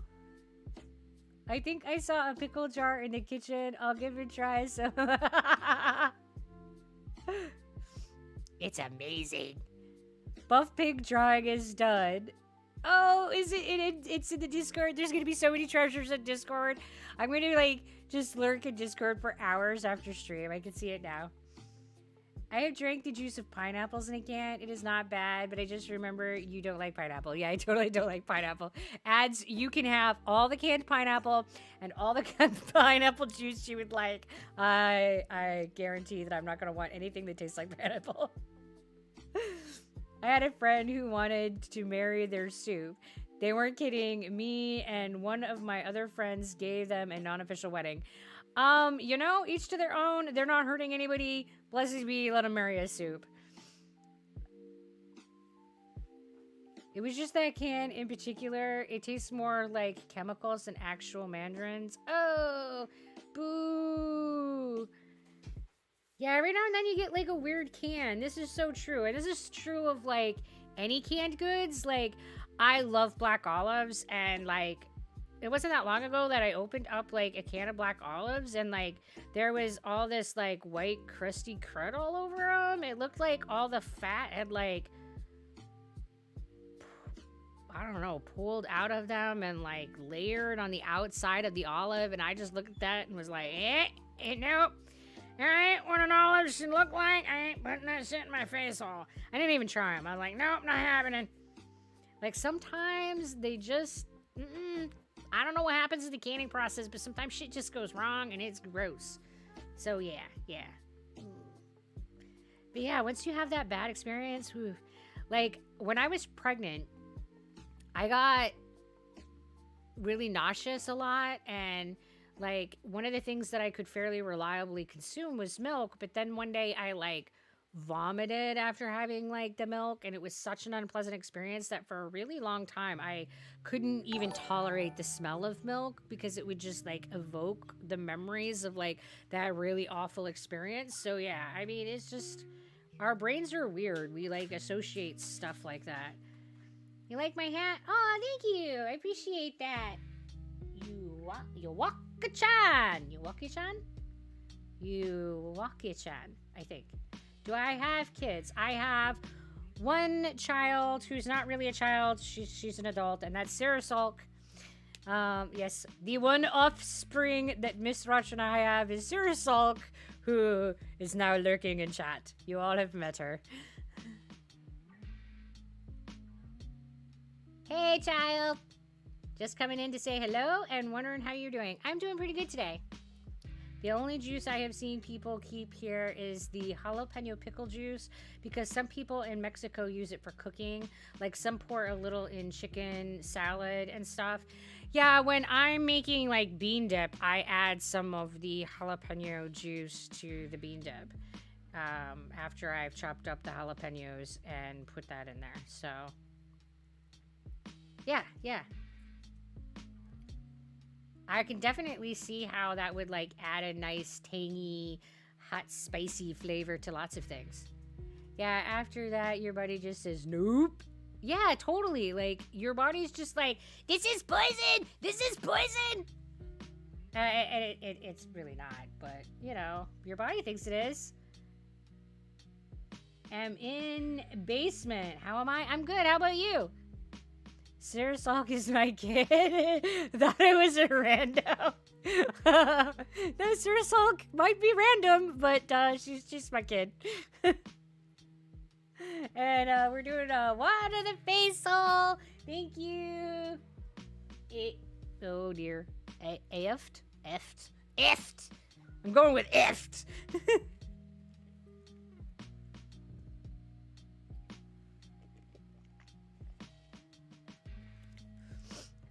We also made a joke that Bride Cream of Chicken had beef with their bridesmaid chicken and noodles.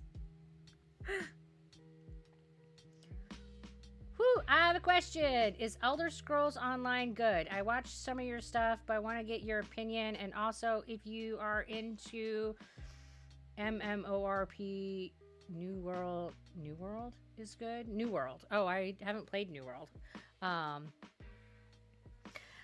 I really have enjoyed Elder Scrolls Online. I like the customizability of the character.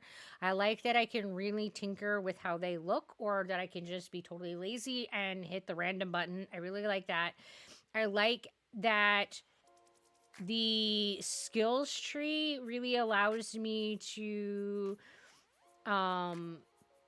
choose what play style what I want. And you know what I mean, Eric. She's just as much random as I am, and it's okay. I like random. I like the big, huge amount of story that's in Elder Scroll that I've only just started exploring. And we're doing a posture check. Thank you, Eft. I think that the visual appearance of Elder Scroll is really nice. I like that they stick lore nuggets everywhere if you want to engage in that, because there's all these books everywhere that you can read that give you like more story, and I think that's cool. I really like the combat mechanic and the user interface of it. It doesn't really require me to be like super, what's the word that I want? Like high-end dexterous to be able to functionally get through the game. Like if you want to be badass at PvP, you have to have like cool badass skills. But you can like functionally get through the game and play through the story and like not have to have like badass gaming skills. So I like the difficulty level, and I like that the difficulty level of the game scales with you so that you don't have to do anything in any particular order. So I love the flexibility of that.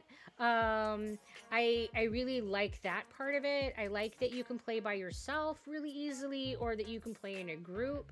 So I really like the dynamics of the game and the sandbox style of it. I really like the sandbox style games in general. I mean, I can just run around and collect shit all day and fish if I want, or I can like do dungeons, or I can do lots of quests. Okay. You keep saying random. You're saying rando. Those are two different things. Rando is a random person versus someone being random. Oh.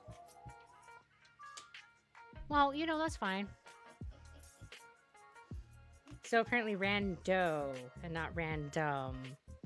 I have just been educated. I just thought he missed the M.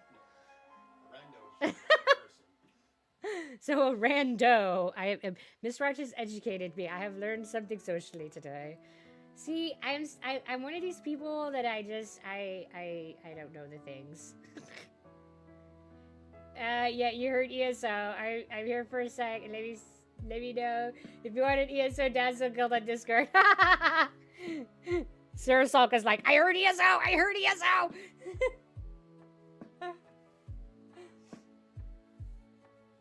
Well, you have a good night there, Mouser. We're glad that you came and hung out with us. Yeah, that sounds like New World. You should check that out. You should put that recommendation in the Discord, because by the end of the stream, I'll forget what that game is called. I'll be like, so there was this game that somebody recommended me. I'm really awful. I won't remember. But yeah, in general, I like games that give me options in the way that I play them, so that I can still play one game and, depending upon my mood, play it in different ways. So if I'm not feeling like I really want to get intense in a game, I can just be all chillax and lazy and like give something for my hands to do while my brain is being a vegetable. So I can just like fish for hours in ESO and not do anything like hardcore difficult like that. I can, you know, I like that being able to like, I like games that give me that kind of flexibility of also being able to like, oh, I want story and has visual appeal. It's the visual appeal isn't necessarily the most important aspect, but it's definitely nice when it has pretty art. I mean, if a world looks pretty, you want to stare at it more. I mean, that's one of the things that I love the most about Portal Knights, is that it's just this beautiful world. So as you're wandering around, it's just really beautiful to look at. So yeah, I really enjoy games that give me options in the way that I play it, that there's no right, wrong way to play, and that there's lots of different choices, so that depending upon my mood, and I have many, I'm a fickle creature, I can just play how I feel like playing in that moment. And so Sarah Sulk put a message in general chat and go react to that if you want to play ESO in a guild with us. Because we are going to be doing ESO as a series. We're playing on Wednesdays, and I'm working through the story. I started at level 1. If you haven't started at the beginning with us, there's the VOD, so you can start back at the beginning, or you can see it on YouTube. And you can like follow through the story, but we're working through the story. We're gonna go at least through the main quest, and then after that we'll see what the interest level is. If people are interested, we'll continue and go through more parts of the story. The story in ESO is absolutely ginormous, so there's plenty of content for us to work through. And we're just gonna kind of work through that and see where that takes us. And if you guys are interested, we will have a Dazzle Guild, and you all can just join us and play with us and do stuff in Elder Scrolls along with us. So yeah, I think that that would be a lot of fun to be able to play with y'all, and you could like work through the story quests with us. Yeah, we're talking about Elder Scrolls Online. Nothing, Razor. We didn't talk about anything the whole time you were gone. It was utter silence and crickets. Crickets, crickets, crickets. Nothing but crickets. We just sat here and stuffed our face with zebra cakes. So the only noise was the munching. Right, guys? That's all that was said.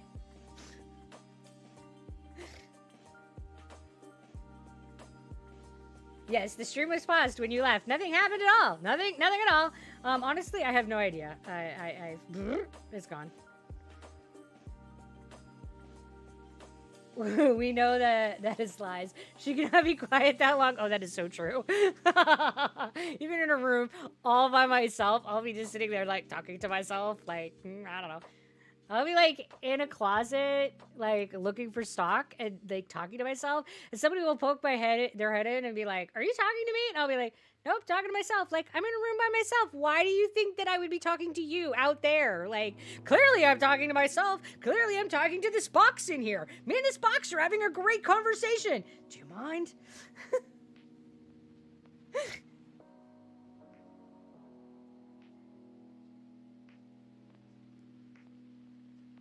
You came from TikTok. Well, thank you for coming checking us out, Prawn. I'm glad that you're here. And we've been doing pretty good. Hey, Kato. How are you doing tonight?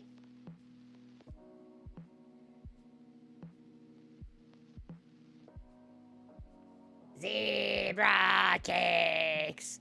Yes, Lily, we are all stuffed with zebra cakes. So many cakes.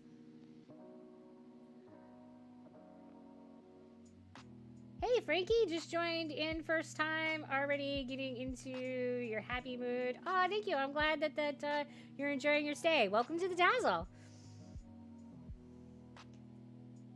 We're just full of shenanigans here.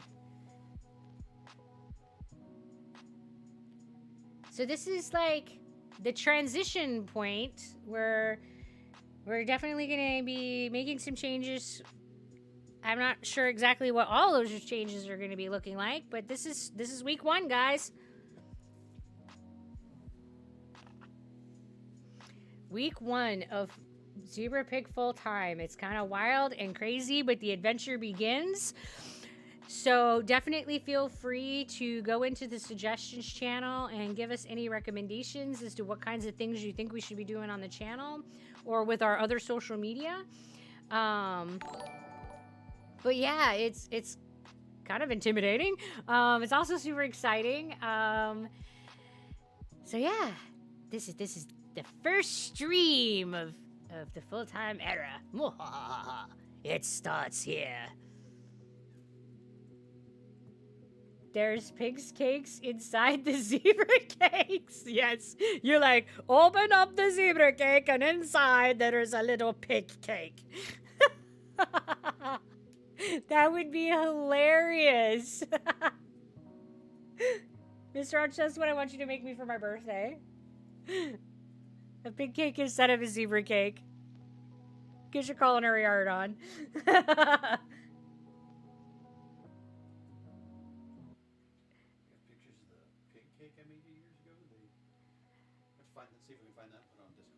Oh, Swallowing of pigs. I'm sure I have pictures of the pig cake that you made me somewhere. I hope that they aren't. Man, I lost so many pictures when my old laptop died. So there's that. Zebra pig has. Oh, pig zebra has pig cakes, which are just pork chops. Oh no! Does that even count as a cake? Worldwide domination. Code name, take over the world, beginning. All right. How are you and how's the stream? Well, Darren, I am doing pretty good. I'm tired, but I am good. And how is the stream going? Well, it's full of shenanigans and lore and cakes and a little bit of talk of death and dying. So I think that we're doing okay.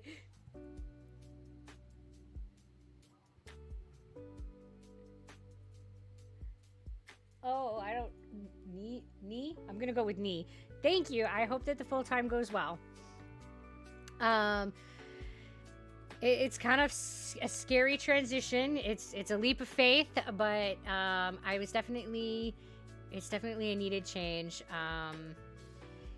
So yeah, we're gonna take that leap of faith and we're gonna do this. And you poor unfortunate souls are stuck with getting lots of my randomness out into the interwebs. You might have a pig cake photo somewhere. I honestly do not know. Oh man, so many of my photos got lost when my computer died. Yummy meat cake. Yes, the pork chop is a meat cake. I'm sure that's exactly how that works. Pig zebra.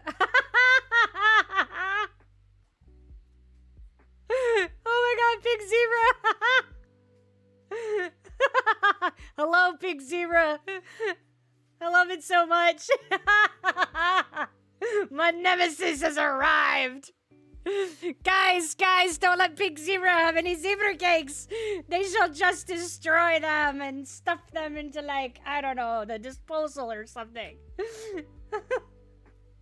They're here to conquer. Oh my god. No good shall come of this. Ah! Yes, the kids love the pork chop cakes, I'm sure. Oh, I'm sorry, Darren. Being diabetic is tough. It's really hard to have dietary restrictions. I have a bunch of them myself, and it sucks so much. Posture check. Thank you, Fat Dub. We're gonna be good to our backs. You took some photos of the cake yourself, so you might be in your photo stash. Cool. Well, if you happen to blah, blah, blah, blah, blah, mouth broken. If you happen to have them stashed somewhere, feel free to share them on Discord. Don't let the diabetes let from finding a love cake. I mean, I guess they're... Cue the dramatic music! Bum, bum, bum. I don't know what dramatic music sounds like. What is it like? Da, da, da, da. Wish they made a sugar-free one.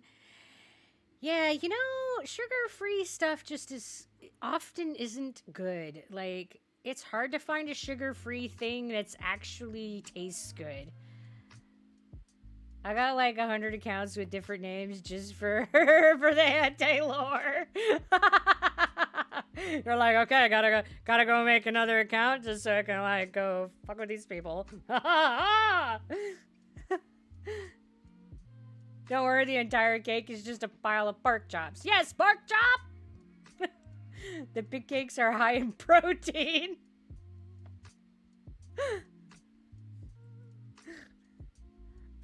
Aren't there gluten-free, sugar-free cakes? Yes, I'm just not sure that they count as cakes, but yes, they make those things. Whew. Also, is there a link to your Discord somewhere? I think that Miss Raj is sharing that. And it's also down in my about. Yes, Sir Salt! My crew's got me.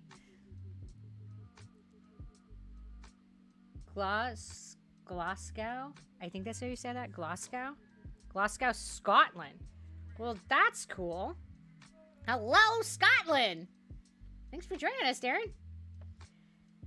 You have tried some sugar-free cake that was good. They often do have sugars, but mostly from ingredients instead of added. But most sucked. Yeah, what I find that most sugar-free products, at least in America, do like the fake sugars and then try to make it identical to the original product, and it just doesn't come off.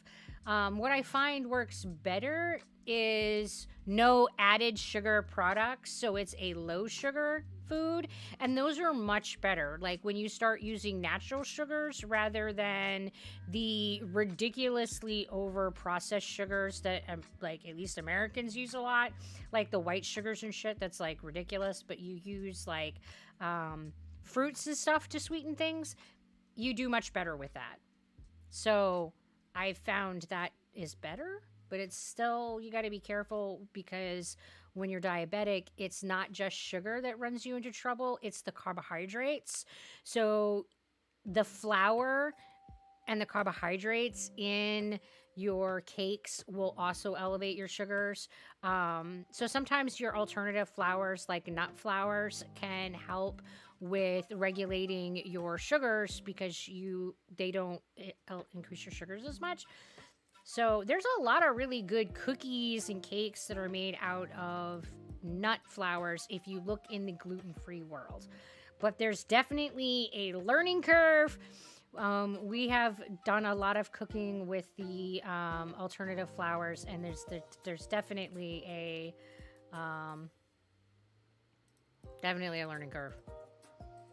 Why, yes, pig cakes are gluten-free and sugar-free pork pies. Oh, I mean,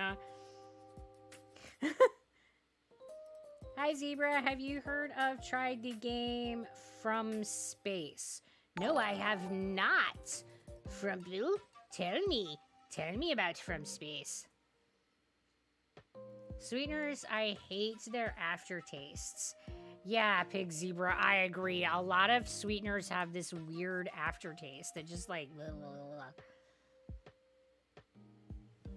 blah. You're gonna be someone else's nemesis. And it's like one of those aftertastes that just hangs out forever and never goes away. I hate it so much.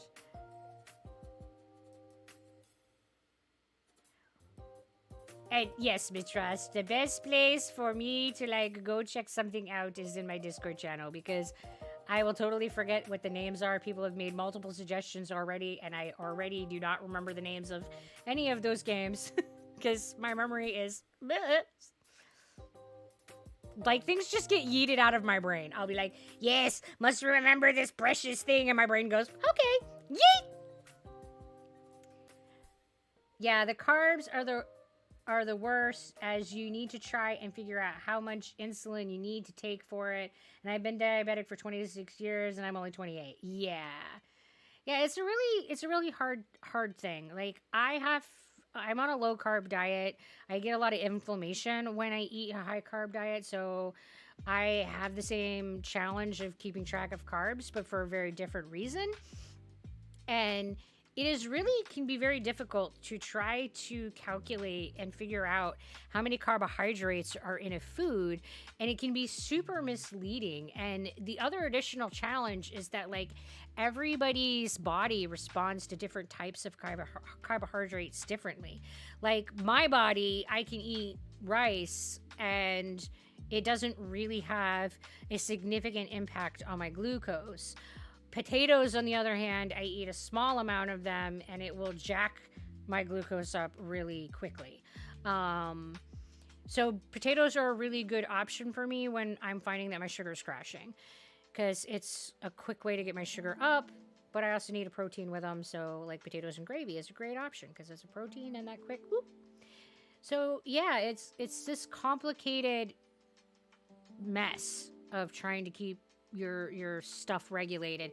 And I think that oftentimes it's way too oversimplified when it's portrayed, because people just kind of make it out to be, well, just don't eat candy and you'll be fine. Well, it's definitely not just about not eating candy. Like, that's definitely not the only problem.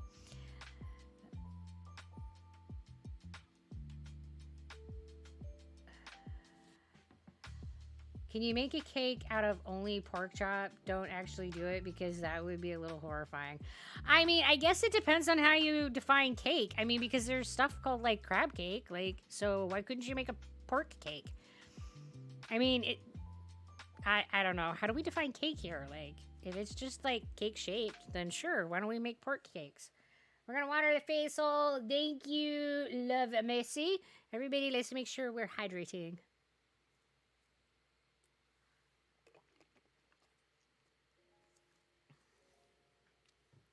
Yeah, I think the most common meat cake is probably crab cakes that people do.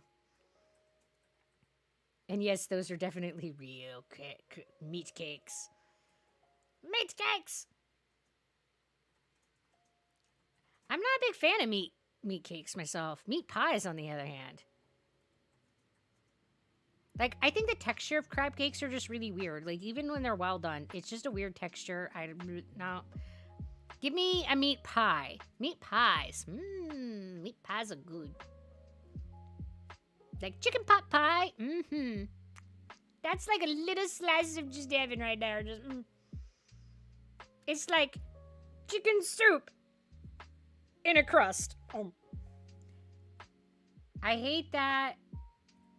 And I hate it more when I'm doing my insulin in public and people stare at me. And I've had people come to me and ask me to do it in private. Yeah, people are such jerks.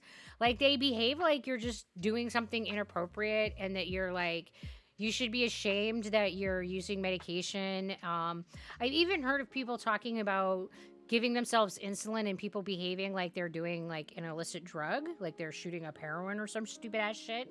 I think that the ableism of all of this is really disgusting. Like, more than 60% of Americans have chronic illness. Like, sorry guys, we're out here, we're doing our best, and it really is a normal part of life.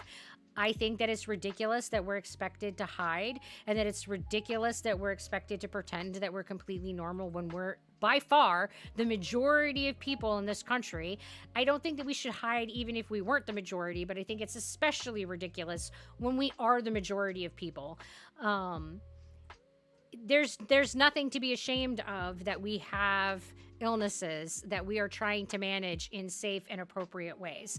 Like, I get grief when I'm at the nurse's station and I pause for a second to take my Zofran so that I don't end up yorking at the desk. And I've been told, well, you should be doing that on break. Well, I don't have the luxury of taking a break right now, and I really need to not barf while I'm trying to take care of my patients. So I'm going to take my Zofran now. Thanks. Like, I don't know why people are such douches about us taking our medications where you can see it. Like, why? Why is that such an issue? I agree. That just makes me so angry. Because I have absolutely had people challenge me about taking my medication in public, and I'm just like, I'm not doing anything that hurts you, and if you don't like seeing it, avert your eyes. It's not like I am doing something that is causing you any harm. Ugh. It's so... But it reminds them of their mortality and their vulnerability and their humanness. And God forbid we remind anybody that they could be less than immortal. I smell bacon. Chuck set the bloody forest on fire. Meatloaf with whipped potatoes for frosting. Oh man, if it's a good meatloaf, that would be good. Meat cakes in just imagine if a lump of meat with frosting. No, definitely potatoes. Huge hamburger patties smothered in buttercream frosting. Oh no. Whipped taters. Whipped taters is better. I've also been kicked out of a restaurant for doing my medication, and I told the management, yeah, see, that's ridiculous. Like, I've heard so many stories of and this is so much ableism, and I just think that it's absolutely ridiculous. I've had to take medicine to treat a disease I had, and kids in class who literally smoke a religious amount look at me like I'm taking cocaine. Yeah, I know, it's insane. I don't understand. Join the Zebra Pig cult. We're the best. We're a cult? Laura, I don't know that we're a cult. Are we a cult? Cult there is. We will conquer the world. Oh no. Pig Zebra has declared there's a cult. I guess there's a cult. Love everyone that joins. A real person. Maybe, just maybe, we're not humans. I sometimes feel that way, that people who are being ableist like see us as less than human, but I also want to give them the benefit of the doubt, and I think that a lot of it is fear. But yeah, I don't know. I love the continued discussion of what pig cakes are. I'm here for this. Yes, we are a cult. Okay, I guess we're a cult now. It's just been decided. Blessed be, we're a cult. Bow down to Zebra. What? No, not to Zebra Pig. No. Wait. Eric, can you hand me the little guy? He's been summoned. It is definitely not me. Nope.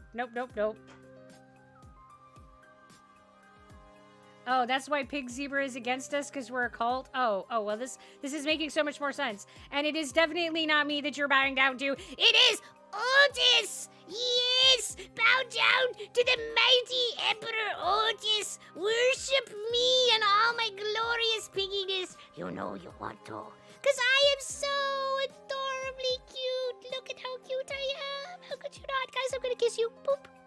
Look! Hi! Aren't I amazing? Oh, my hoodie is like falling off. Oh, there we go. Get myself adjusted here. I'm like falling apart, guys. But yes!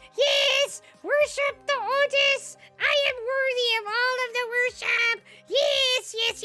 Yes! Alright, he's had his screen time. And now we're, I can't remember if I did this water the face hole or not, so here we go. Water the face hole. Thank you, Love Maisie. If I did it, bonus! If I didn't, sorry about the delay.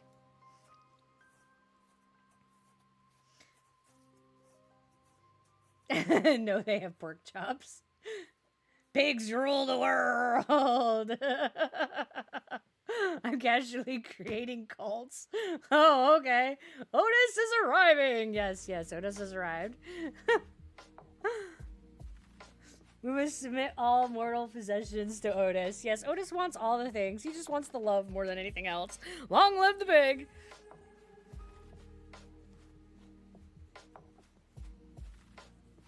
Oh, wait. I think this one's gonna be better if I do the hoodie. The headset. I don't even know. I can't even talk now. Nope. I don't know. Or I could do it under. I don't know, guys. I don't know what's happening. I can't dress myself. I can't dress myself. Oh, and apparently Zed is being summoned as well there.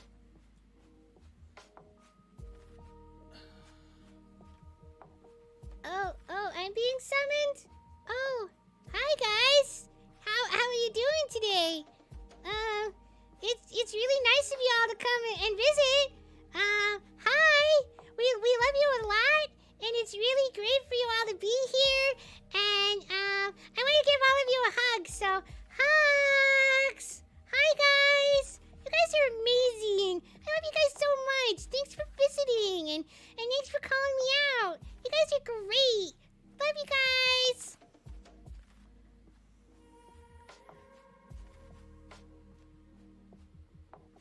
Never the more humble ruler, right? I don't know what you're talking about. Like, Otis is totally humble. He has humility down pat. Please, I'm Italian, read me.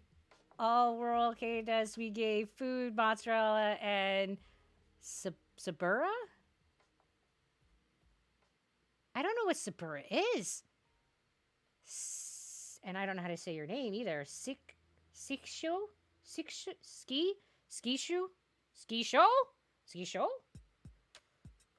I do love me mozzarella though.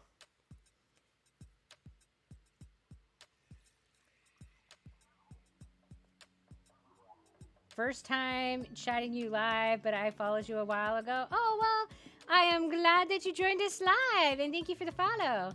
Otis has spoken. Praise Otis' word. Does Otis have a rival, or did he obliterate his rival already? I don't know.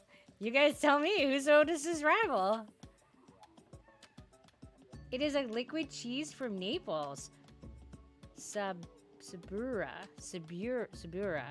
Huh. I love cheese. Hope you all have a good night and have a great rest of your stream. Night, Shark. You take care of yourself.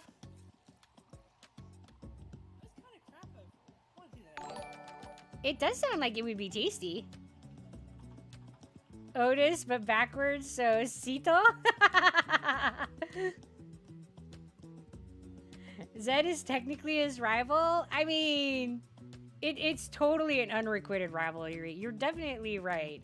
I mean, because Zed is like, okay, you win. And Otis is like, no, but you challenge all my things. And Zed is like, no, but you can win. It's fine.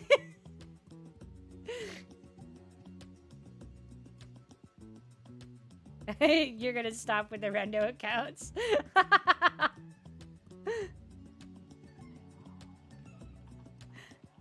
Have I seen the TikTok that blew me up? Yes, sports. I definitely did. I saw the TikTok shortly after it aired, actually. I was at work, and it was quite the night.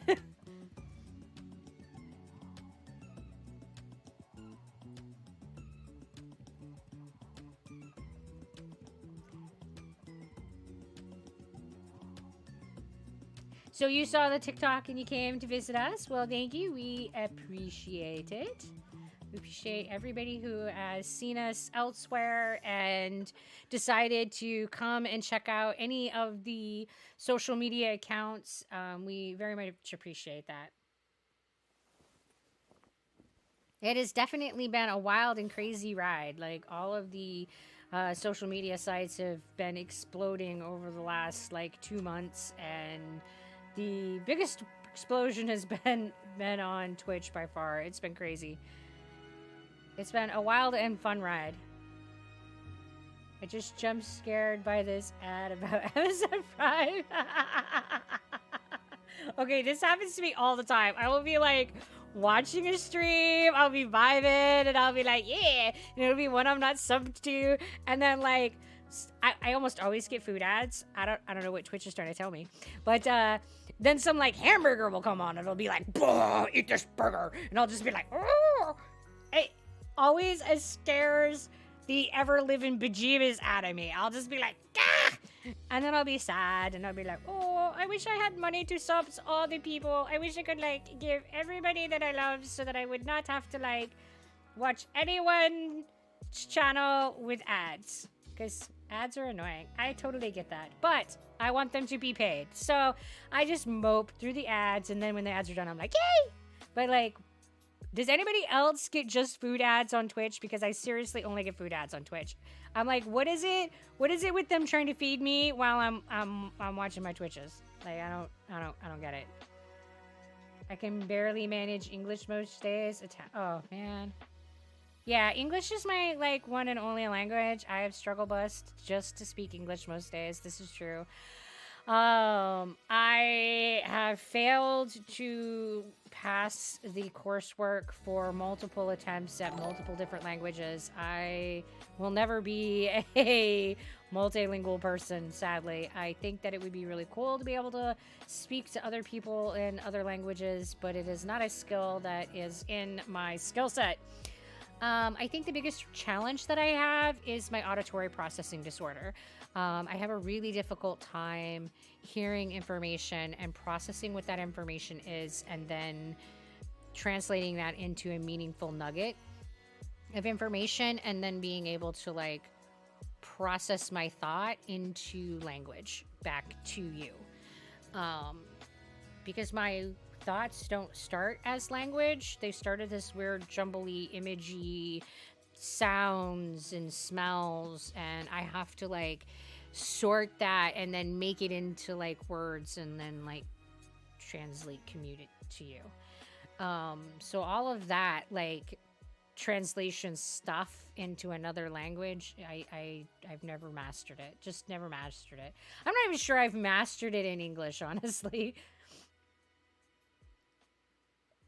Was just checking my phone and this ad just scared me so much. Sometimes they do, because I swear the ads are like twice as loud as whatever it is that you're viewing just to get your attention. And it's like, dude, I was already paying attention. I was already watching the thing.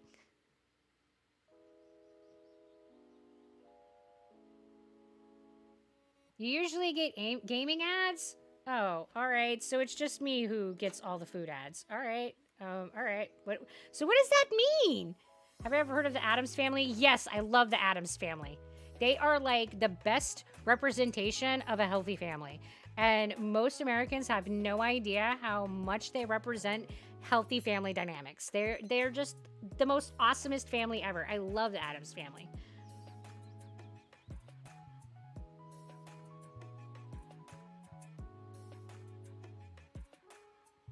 Like, you watch, I'm sorry, as much as I love the Addams Family, I can never remember their names.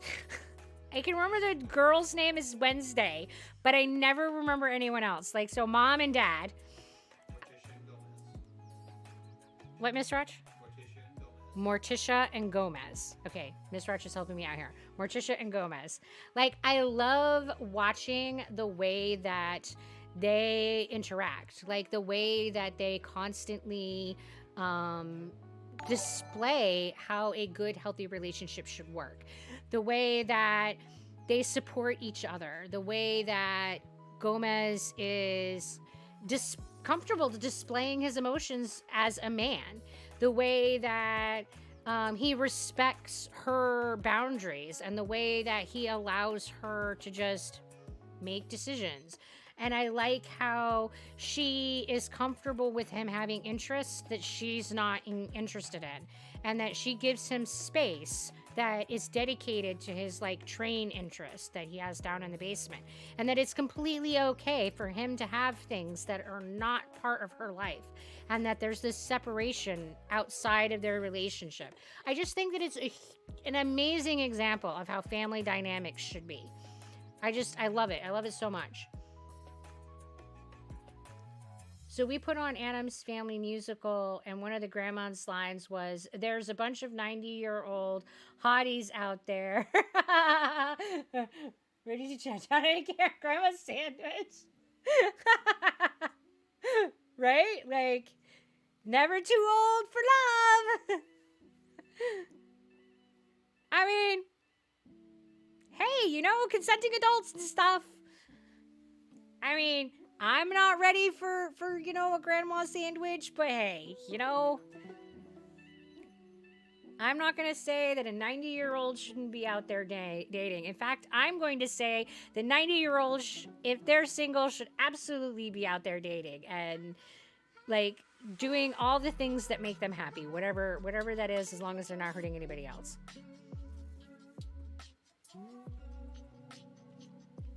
Because I think that there's this weird bullshit that happens in our society where we reach these milestones and we suddenly say, this isn't allowed anymore because you're this age. Well, that's just stupidness. I don't understand. Like, we turn 18 and now we're an adult, and all the things that, like, yeah, I was called a gamer grandma. I have definitely been called gamer grandma a lot. So, there's that. I mean, technically, biologically, I am old enough to be a grandparent now. I guess there's that, but I'm not a grandparent yet. I don't know that I ever will be a grandparent. I'm definitely not chomping at the bit to be a grandparent, and whatever Sir Sulk decides is fine. Hello, sheep. That emote is super cute. I don't remember what I was talking about. It's fine. It's gone. Poof.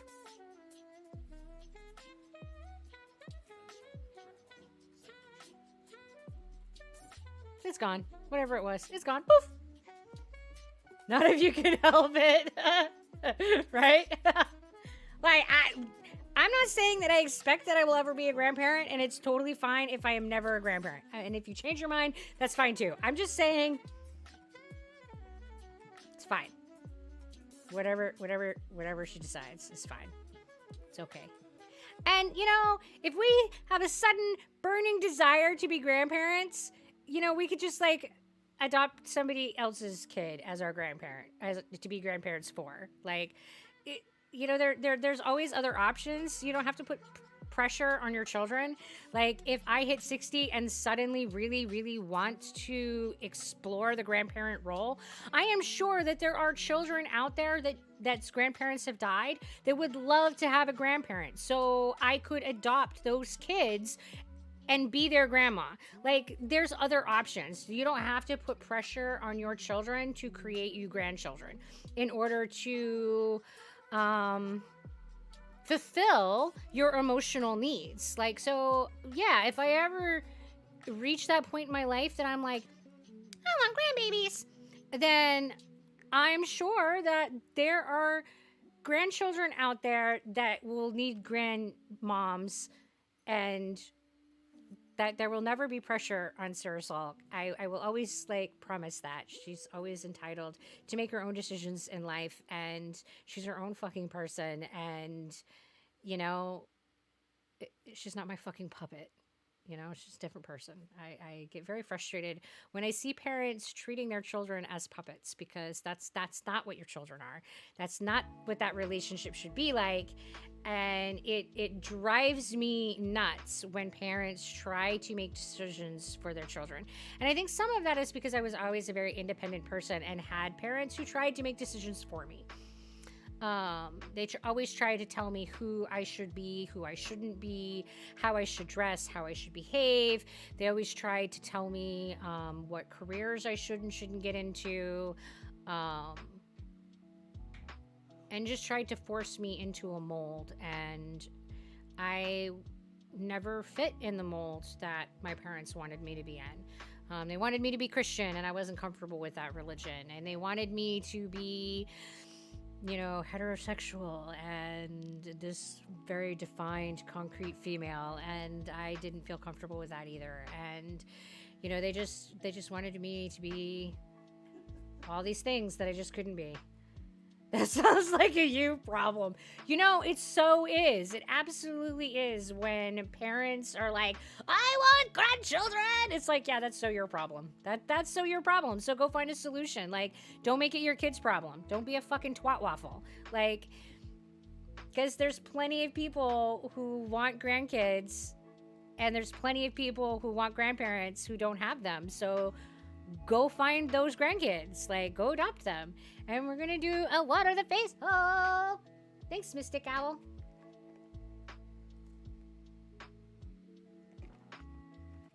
I mean, it's just like big brother, big sister. Like, so why not be like, hey, like, I'm gonna be your grandma. And then you don't need blood to be family. That's just dumb. Family are the people who you can count on, the people who you can trust, and the people that you love. Like, chosen family, I find, is a lot more fulfilling of a relationship than living by the blood is thicker than me. Anyway, yeah. Posture check. Thank you, Mystic Owls. Mystic Owl. Owie. I don't know. You know, you guys and your usernames, and I'm just like, oh no. Hope I'm having a good day. Yeah, my day's going pretty good. It definitely started with the hiccup of, like, oversleeping, like, by a whole half hour. So I was all like, oh no, I'm gonna be late for stream. And then it turned out just fine. We didn't have any setup hiccups, which is really weird. So I keep waiting for the stream to just fucking explode in a fiery ball of, like, technical crisis, because I'm not trying to play a game. things like went well. And yeah, we're totally not, like, trying to play a game. So, well, my bloodline doesn't end with you, because I have siblings who are pumping out kids, and they're probably gonna have grandkids. But yeah, Miss Roches does, because, yeah, he was the only kid with an only kid, and oh well, that's how it goes.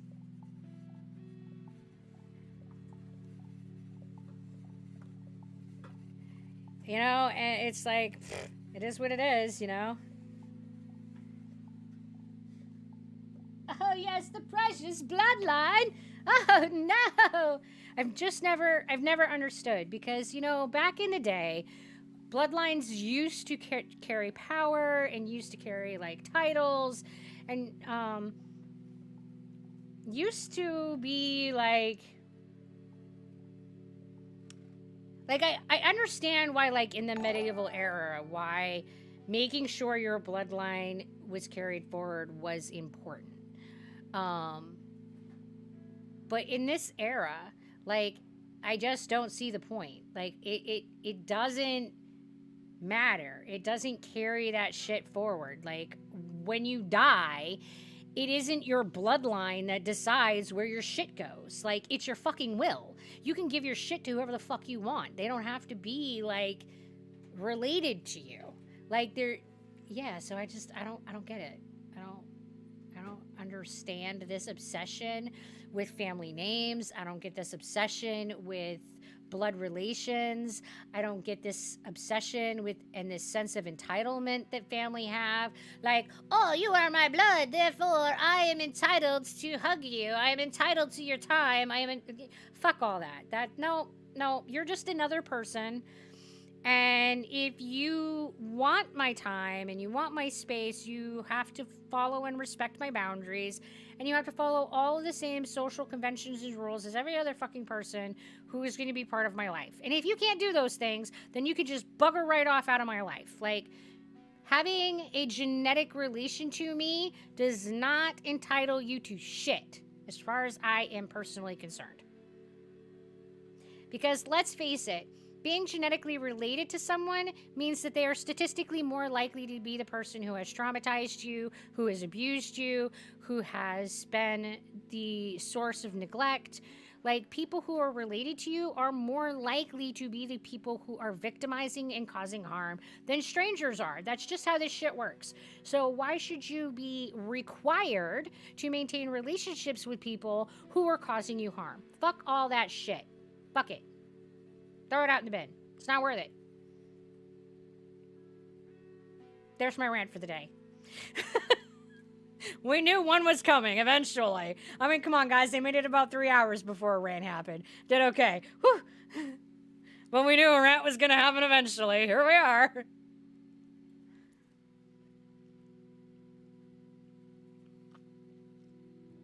And as far as rants go, that was a pretty short one. So, woohoo!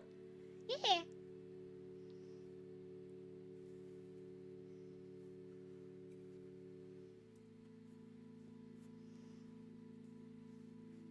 I seriously just put my hand on Zed's head and squished it. Sorry, buddy.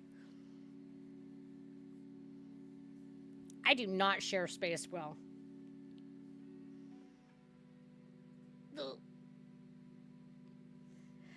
I cannot be trusted with the fluffy friends because I'm telling you, I like squish them and sit on them and drop them on the floor and like poor May. I like sleep with May and half the time she wakes up and like I got my ass on her face and I'm just like, I'm sorry. Or she's like on the floor or she's like smashed up and tangled. It's just, oh, it's awful. It's awful.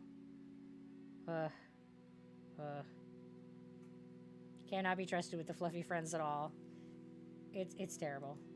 Sometimes I wonder if my fluffy friends are actually my friends or if they're like thinking in their heads, this bitch, somebody come take me away. I need the fluffy police to come get me.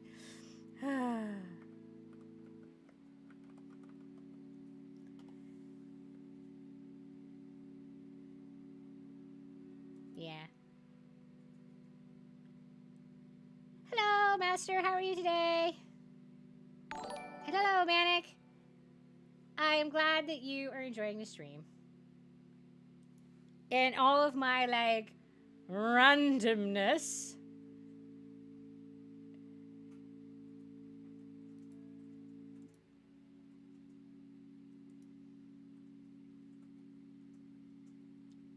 I look good in this hat? Oh, well, thanks. This is like one of my favorite hats. It's super comfortable. And oddly, I have a lot of people tell me that my face looks good with a bucket hat. And I'm like, that's so weird because it's like the most simplest hat ever. Don't mind my long name. Don't know what to even put here. Like, I feel that, man. Like, whew. There's a reason that, like, my username, like, on sites is always the same shit. Because, like, I just, like, use the same username over and over and over again. Because I don't know what's to be used for a username.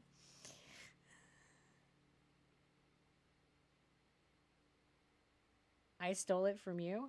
What did I steal from you? Oh, the hat? No, not this one.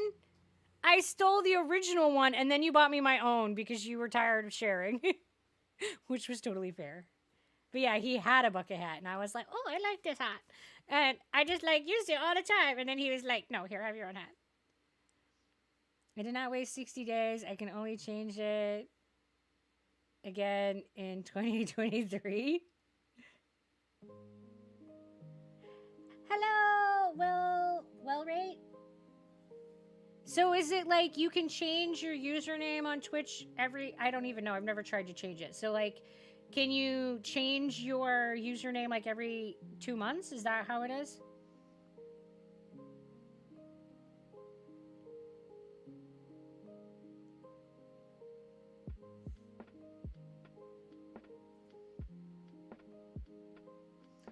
Lily, you're not seeing the link?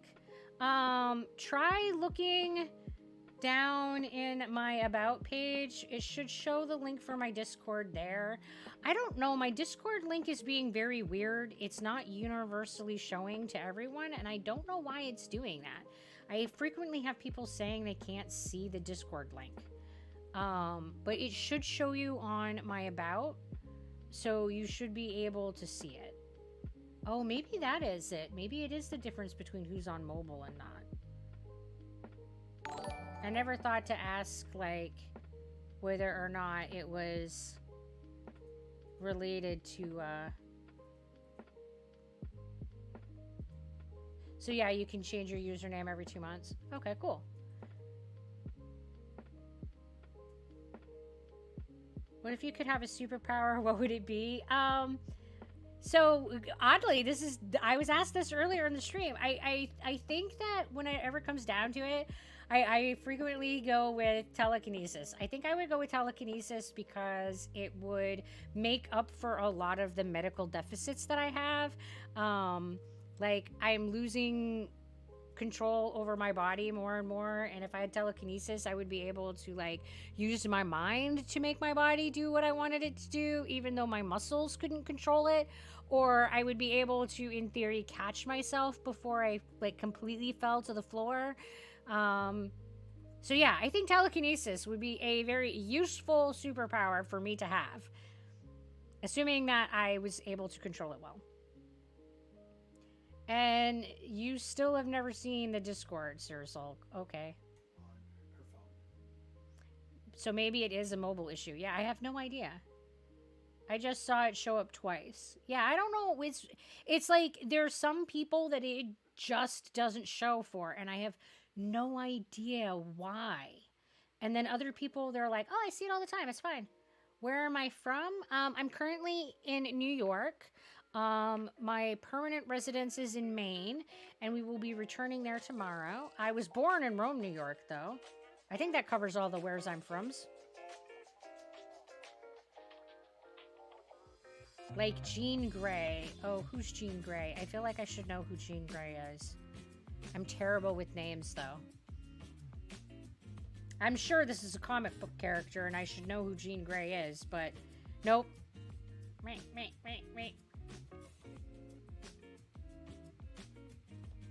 You're from Scotland.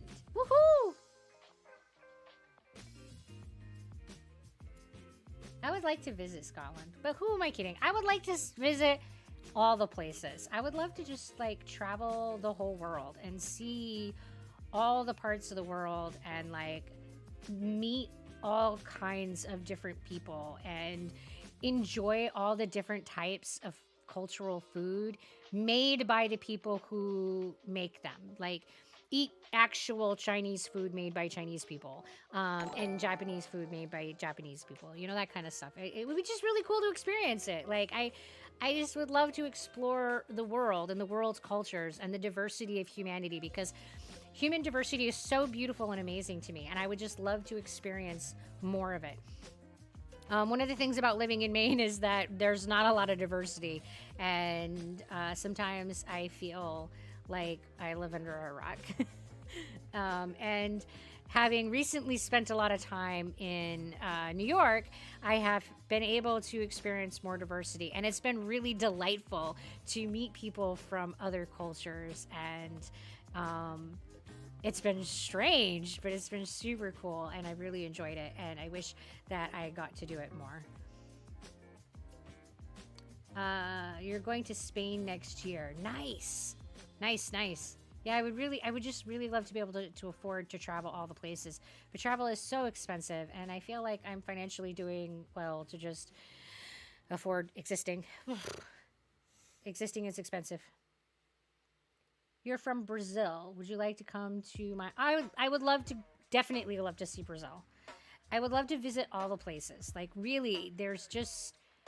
Everybody is so different, and every culture is so different, and every culture has such beautiful, amazing people with such beautiful and amazing, like, art and food and clothes and language that would just be amazing to experience. And yeah, and all the, like, tourism. I almost said terrorism. That's, like, not the same thing. That's not what I mean. Nope. This is where language fails me. Ecotourism, of being able to go and, like, look at the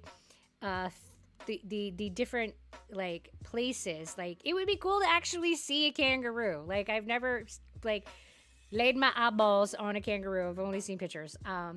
It would be cool to be able to see the rice paddies of Vietnam. It would be really cool to be able to see an olive tree in real life. Like, just, there's so many beautiful things in our world, and there's so many beautiful people in our world, and so many amazing foods to try. And I just don't have enough money, and I don't have enough years of life to be able to experience all of it, and it's just so sad to me. I think it's very sad. I would love to see all the things.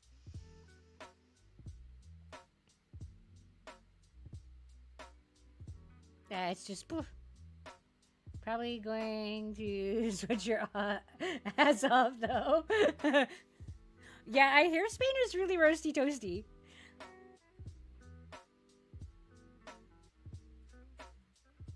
And $1,000. Yeah, I definitely don't have a lot of money.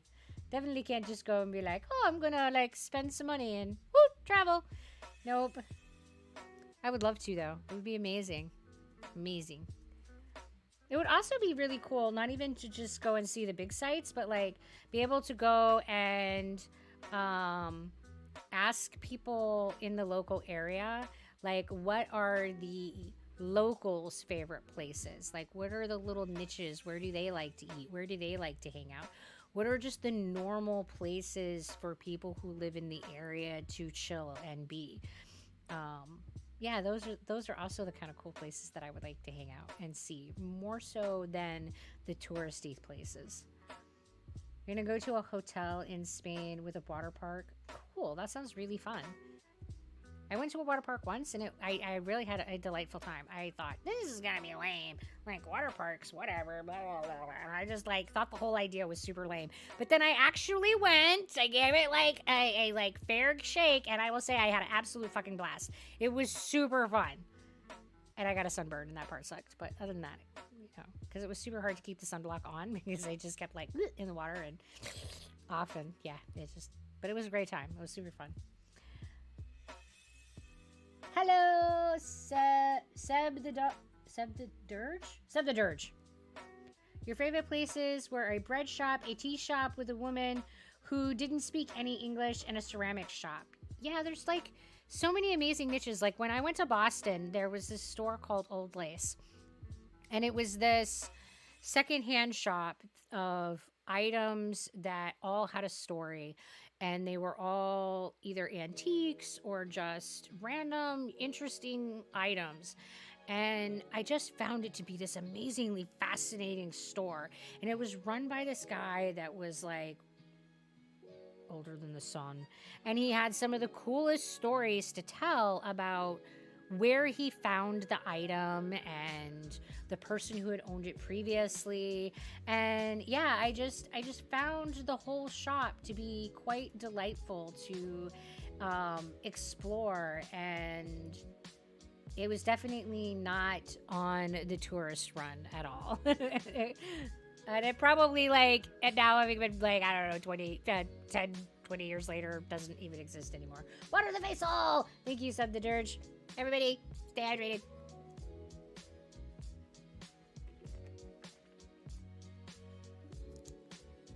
Get this going, and you can add travel blogger to my repertoire. Right. Yeah, guys, just like, we'll just put a little fund of like, this is where we'd like to travel next, and you can like put the little nuggets in there for us to travel with. Sure. The first air travel I had was when I flew to London to visit. Nice. That would be a beautiful like travel to like go and visit London. It'd be cool. And you guys just need to fund her to visit places, right? You're like, wow, we would like you to visit this location, and we can just like, yeah, that's great. 5,000 distractions later, I finally have a pot of soup. That's me right there. You're welcome, kid. Only I will say that she does better because oftentimes when I get distracted when I'm cooking, the food goes sideways. I was trying to watch a stream and make popcorn the other day and totally lit my popcorn on fire. It was bad. Yep.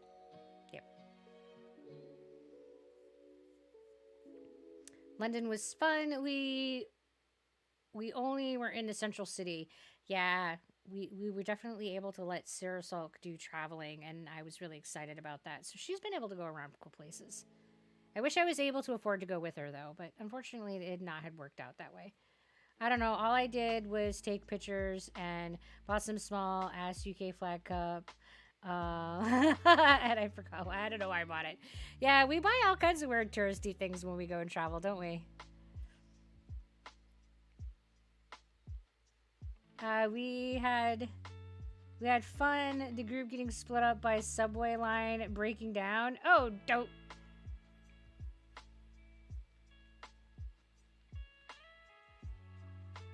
I mean, I think that even just traveling in the United States can be like a culture shock, because I was distinctly a military child. Like I was raised as a military brat, and then I came to Maine and suddenly became this rural kid.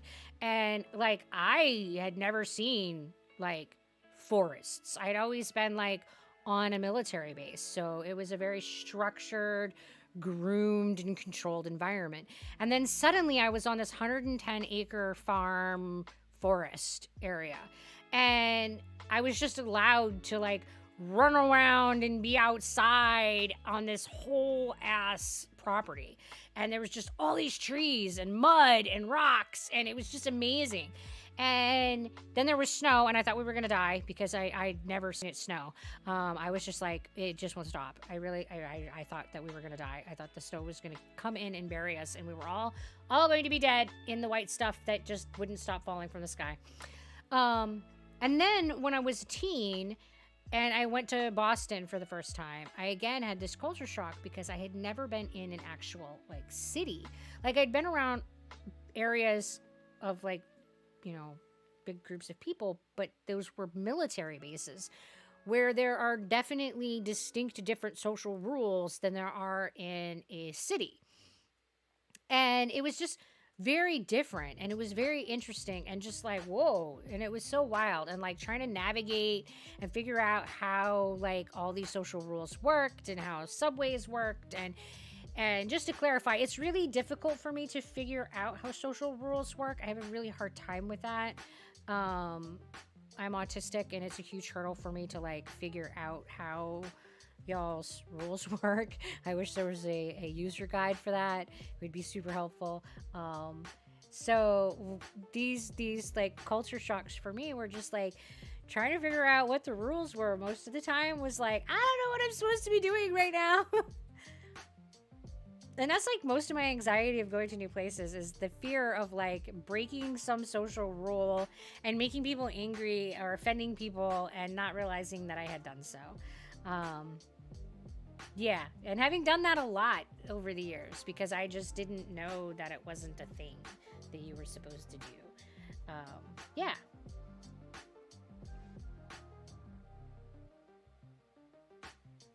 Yeah, unfortunately, ads are a thing. Ads pay the bills. But honestly, I found you through a TikTok video, but I stayed for the vibes. Oh, thank you, Sub the Derg. I really appreciate that. I appreciate that you came check me out, and I appreciate that you like the vibes that are here. You found me through just chatting. Well, cool. Thanks for stopping by. I am glad that you're here. It is definitely a rare person who has found me through just chatting. Most of the time, it's through our weird viral video.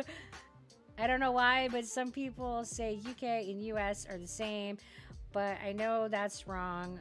We pronounce stuff different. Yeah, definitely. I don't get why some people say that. I've definitely heard that there are a lot of people comparing the United States and the UK as being the same, and I've heard a lot of people talking about how different they are. I mean, I think that we do have a lot of cultural similarities, but I think that we have a lot of things different. Absolutely. So I think there's some validity on both sides of that argument.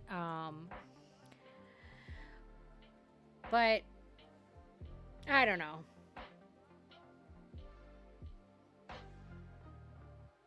I mean, I think that the language is definitely used quite differently, but it's used similar enough that people who are fluent in American English and people who are fluent in Britain English can understand each other. Like, we can talk to each other. They're different dialects. They're not a different language. I mean, most of the time we can communicate without any real hurdles.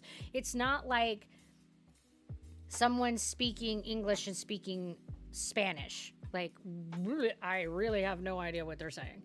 I might occasionally be able to make an educated guess, but for the most part, I have no idea what they're talking about. So, I mean, yeah, you guys might favor a different word or turns of phrases and have different swears, but fundamentally, the language is built and used the same. Hello, Soupy, and hi, Lucky Penny. I feel like the US and UK are as similar and different as siblings or cousins. You know, that's a really good way of putting it. I think that's it right there. Like, they're siblings or cousins. Exactly. They're in that same family, that same group, so they have some shared things. They have some commonalities, but they are definitely distinct and different, unique individuals. Absolutely. I think that's a good way of looking at it.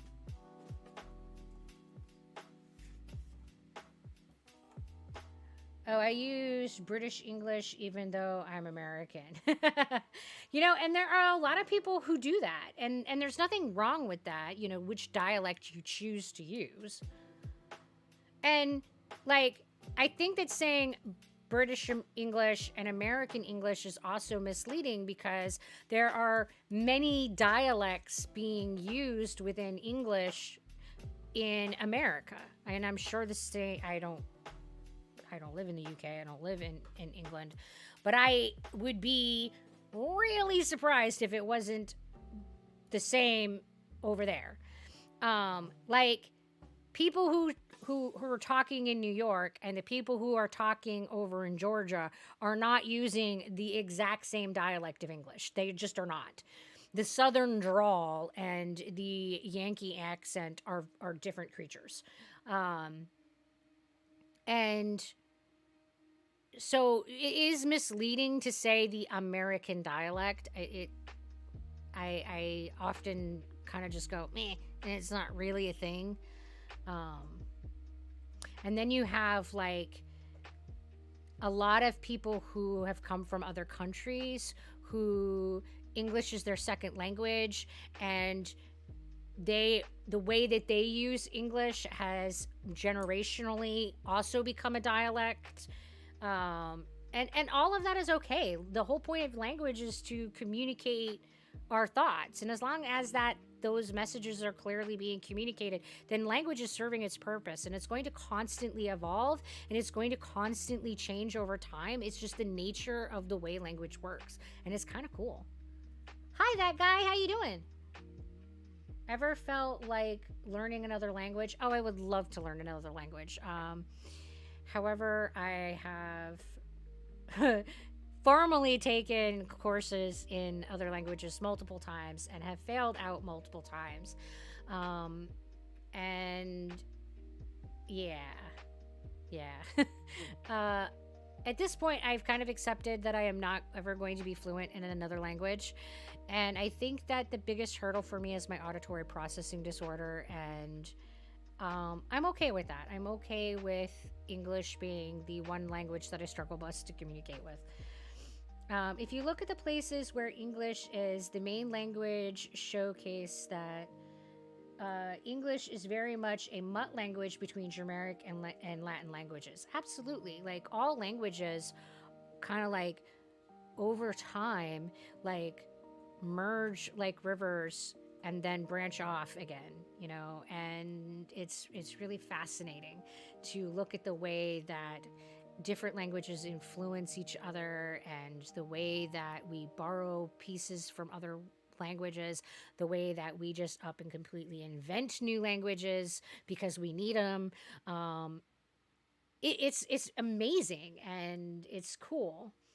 The Ukraine war has been going on for so long, to be honest. Whew. Yes, there's been a lot of really terrible things going on for way too fucking long, and I wished that we could sort out a lot of shit. But unfortunately, humans are not very good at having non-confrontational discourse. We are not very good at having non-violent disagreements, and yeah, oftentimes when things explode on the violent level, they stay there for a very prolonged period of time. You're currently taking Spanish, and you have a C. Yeah, Soupy, languages are rough.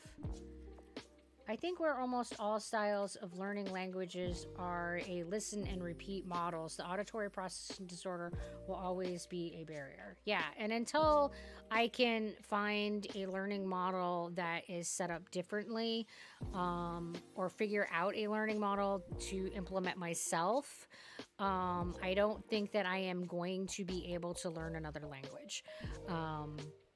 I really struggle, Bus, to process English, and it is a language that I have learned growing up with it. So to try to learn new sounds and associate them with meaning from hearing them, it is definitely a huge hurdle for me. And yeah, so I think that model of learning is always going to be a hurdle, and I don't know any other way of learning languages. But for God's sake, Russia just can't accept the fact that they are fucking running out of so much money that they can't afford shit, or at least give up. Well, there's politics, you know, there's politics.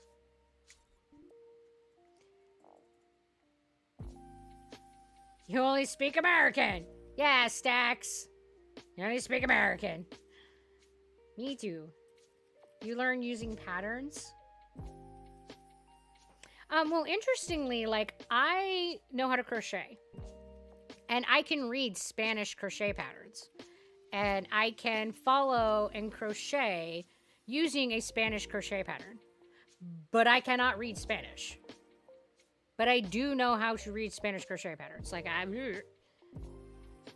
so there's that. But there were enough patterns in Spanish that I could not find in English that I took the time to be like, okay, so what is this phrase? What is this phrase? And I just kept like plugging away at them. But I had to I had to like self learn the whole pattern thing anyway, because so it was just more of like learning and memorizing abbreviations. So it's just a jumble of letters when you're looking at crochet patterns anyway. So it really doesn't matter if it's Spanish or English, it's just letter jumbling. You love the hat. Oh, well, thank you, guy. Cheeseburger, steak. Yes, I want fries. USA, USA. Well, you know, I have to say that when it comes to food, I am absolutely a stereotypical American. I mean, I will eat the pizza all day long. I want my hamburgers. I want my french fries. Yeah, I'm definitely the hamburger pizza stereotypical American. It's fine. You forgot apple pie. You're obviously not fluent. Oh, I don't want apple pie though. If that's part of like being stereotypically American, then I'm not. I will totally pass on apple pie. Thanks, but no thanks. There you go. I think what made it easy for me is that my native language is Spanish, and there we have tons of language based on Latin. So French, Italian, Portuguese have similarities, to me at least, meaning ground pattern. Yeah, a lot of people who are multilingual talk about it being easier to learn languages that are in the same root. But yeah, I can't say that I have experienced any of that. And I'm not even really sure what root you can claim that English is really in, because it's such a like mutt that it's hard to really give it a root. And hello, fangirl! Yeah, once you know one Latin language, the Latin roots and structures become noticeable between them. I mean, I could definitely see Latin roots because I had to learn a lot of Latin roots when I learned medical terminology. And I can see a lot of Greek roots in other languages, but it doesn't confirm understanding for me. Like, my brain can't process the information that way.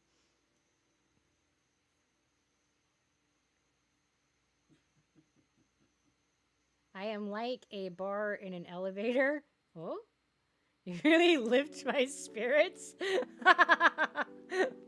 Like, I really paused there and went, what does that even mean? You really lift my spirits. Okay. Well, I am glad to be helpful. Thank you, just some guy that made me laugh. According to the language people, it is a mutt of Germanic, I think is how you say that, and Latin. Germanic and Latin. Yeah. But I think that there's like so many other influences woven into it that it is much more complicated than that. But yeah, I agree. That is what the language people tell us. But like for real, we all know that Putin wants to reform the USSR, or as I said, Union of Soviet Socialist Republic. It was the country that beat the Russian Revolution. It was made in 22 and collapsed in 91. I think that the history that goes behind the current conflict is very fucking complicated, and yeah, just really fucking complicated. And I don't think that it's really in my historical wheelhouse to get into all the layers politically and historically as to why that shit is going on and how you begin to resolve that. And it's definitely not something that we could even begin to fully cover and dissect in the half hour remaining in this stream for sure. But I think that trying to reduce any of those big conflicts down to one or two issues is misleading, and too much of a reductionist approach is not helpful when we're trying to solve large systemic problems and large conflicts between large groups that have political and historical issues.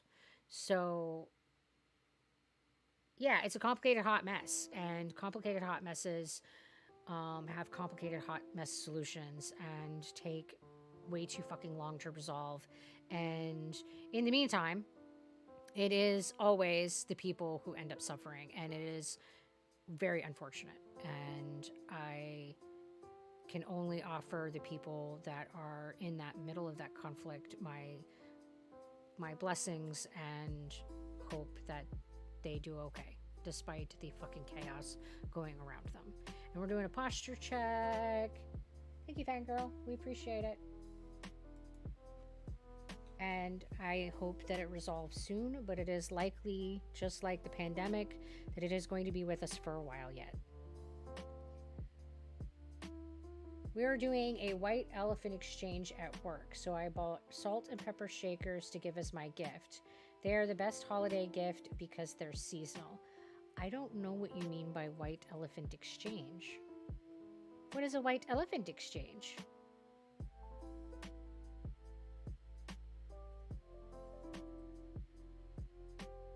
And I'm so confused. And why is salt and pepper seasonal? It's a joke. Oh, as in like you're seasoning them. Yeah. Wait, I got it. It's a pun. You're seasoning. All right, just some guy. What you wrote about Yankee Swap is another third white elephant. Oh, white elephant exchange is like the Yankee swap. Okay, got it. I'm a huge history fan and world wars, as you can probably tell. Yeah, and that's totally cool. I mean, I don't have any objection to like talking about any of that stuff. It's just definitely outside of my area of expertise. So I really don't offer a lot of commentary on it because I don't feel like I have a knowledge base to offer anything that's useful. One. Two, actually based on any genuine knowledge, and it's not just bullshit that's regurgitation of someone else's opinion. I don't feel that my knowledge in history or politics is sufficient enough to fully understand the situation that's going on over there to offer any kind of genuine interpretation or opinion that is validly my own. So I myself don't tend to add commentary on it because I don't really understand in any kind of depth what the situation is. Because, well, I'm a medical nerd, and that current conflict is not based on medical nerd knowledge. So it is definitely outside of my wheelhouse. The white elephant is where you pick a wrapped gift. Yeah, Yankee swap. Yeah. Miss Roch is like always like talking behind me, giving me social cues and telling me what shit means, and it's so helpful. Oh, I can't tell you how useful it is in real time. He'll see me giving that like processing look in social situations when people are talking to me, and he'll like lean in and whisper something in my ear, and I'll be like, oh, okay, that's what we're talking about right now. Okay, good, gotcha. Box time?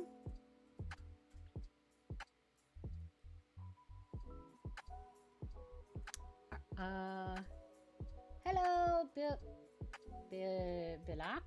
Oh man, I don't know how to say any of these names, but we were talking about Ukraine.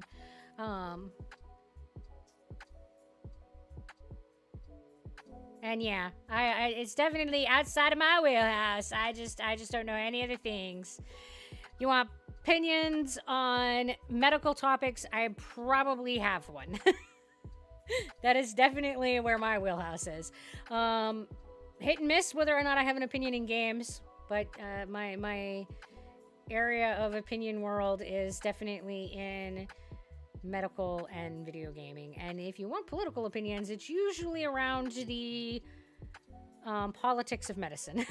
And there's definitely lots of politics around medicine. Blah. Much to my hate and dismay.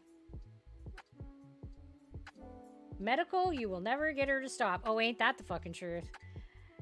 Especially if it's new info to me. Oh, yeah, if it's new medical information, man, I'll be like, oh, yes, you gotta know this new thing that I just learned. Ooh.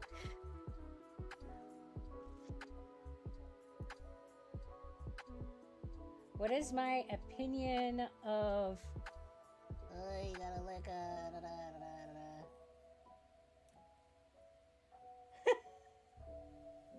What is my opinion on the lack of lupus on the TV series House? I think House, just like almost every other medical field, is a lot of hot garbage. I do find the main character interesting because they don't romanticize the doctor figure, which I found to be a refreshing change. But the overall social dynamic is complete and total bullshit. A lot of the medicine is complete and total bullshit. And yeah, blah, blah, blah. And yeah, he's totally an asshole. Yeah, but he's our asshole and we loves him. Yes, we loves our asshole. And we kind of loves him for being our asshole. I mean, you know, we can't deny it.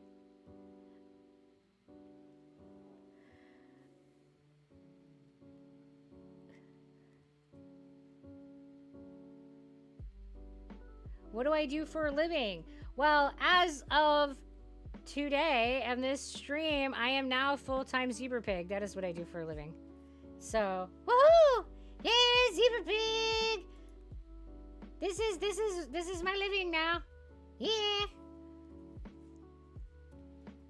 And we're going to what a face hole. Thank you, Gingerbread. Gingerbread man.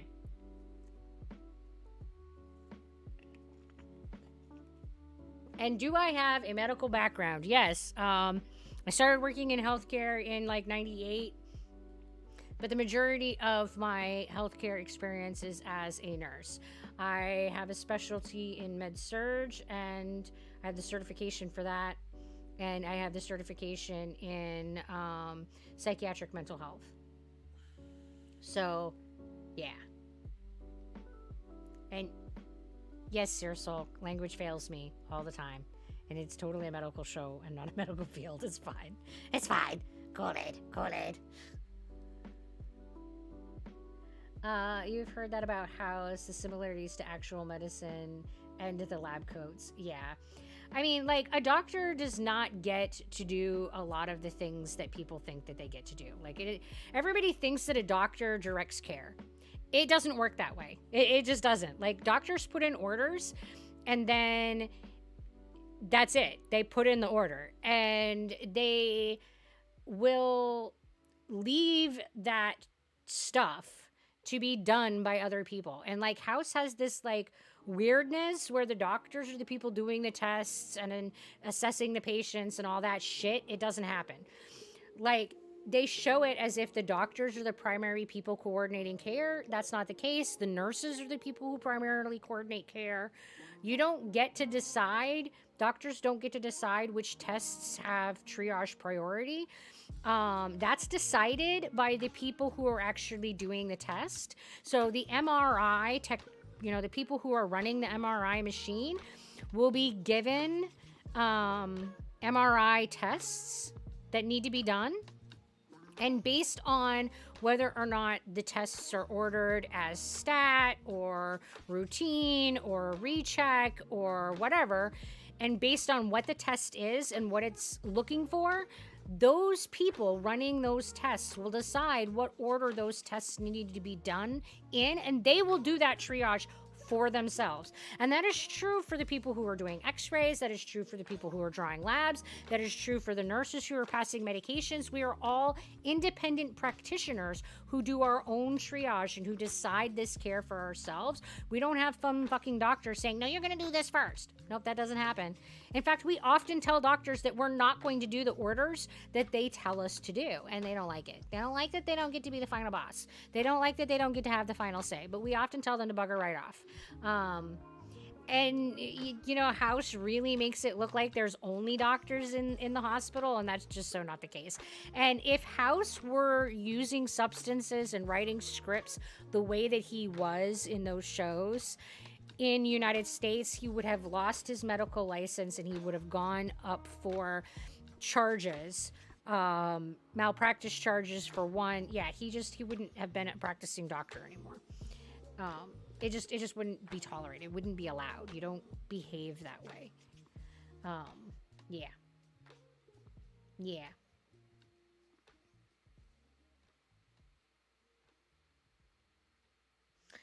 What is the dumbest, funniest thing that you've seen in that field of work?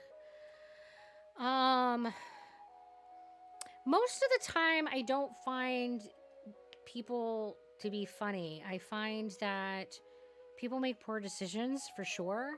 And a lot of times I don't find that people make decisions that I can understand. I'll be like, I don't know why you thought this was a good idea. I don't know why you thought this would end well. But I generally speaking don't find it to be funny when someone makes a decision and it ends in them coming to the hospital. I don't personally find a lot of humor in that. And as far as does it make them dumb? Not really, because most people don't know a lot about their bodies. It amazes me how little Americans are educated about the human body. We don't tell people how the human body works, so when they make decisions about their body, in context of my education, I go, oh my God, that's dumb. Why did you do that? Of course, that's not going to go well. But they don't know anything about their body. They're not given that education, so it's pretty understandable. Like during the pandemic, people were drinking bleach, thinking that it was going to get rid of COVID, and I was dumbfounded that this would be something that people would genuinely think was going to be not only safe, but okay and helpful. But it comes down to people not having any kind of education as to how their body works and how medicine works, and the things that we value in our education system are not practical, everyday, useful, knowledgeable things. Like we teach people how to pass tests. We don't teach people how to critically think, and we don't teach people how to evaluate choices. And because of that, people don't make good choices. Like that, we frequently see that. But I don't think that makes them dumb. So I don't know. I guess I'm not sure. I just guess I went on a rant about that and didn't really answer the question. What is my favorite song? I don't know that I have a single favorite song, but my favorite band is absolutely Blue October. But probably Fear by Blue October. Yeah, probably Fear. Iran's dictatorship is stupid as shit. Like you would shoot a girl because she does not want to wear the hijab. I think that it is incredibly unfortunate how much hate and how much violence and oppression has existed in our world, and it is definitely not exclusive to Iran. They're under the microscope right now, but you know, America and England and Spain have historically, we have no grounds. Like we have done very fucking horrific things too. Like it is in human nature to be fucking horrific to each other, and I don't know how we get around that. I don't know how we eliminate that part of our nature. I wish we could do better. Like my 7th grade history teacher would say, you're not stupid, you're ignorant. Yeah, Stacks, I do think that that's a lot of it. I think that that's the majority of bad decision making that happens in the world of adulting. That people are not given the basic knowledge set that they need to make good decisions. Water the face hole. Thank you, the Taken Cup.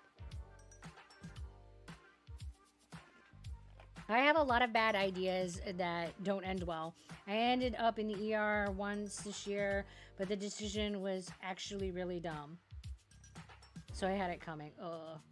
Well, I wouldn't say that you had it coming, but we definitely end up victims of our decisions. And I am constantly saying, shit, that works better in my head. Like, I don't think that makes me a dumb person.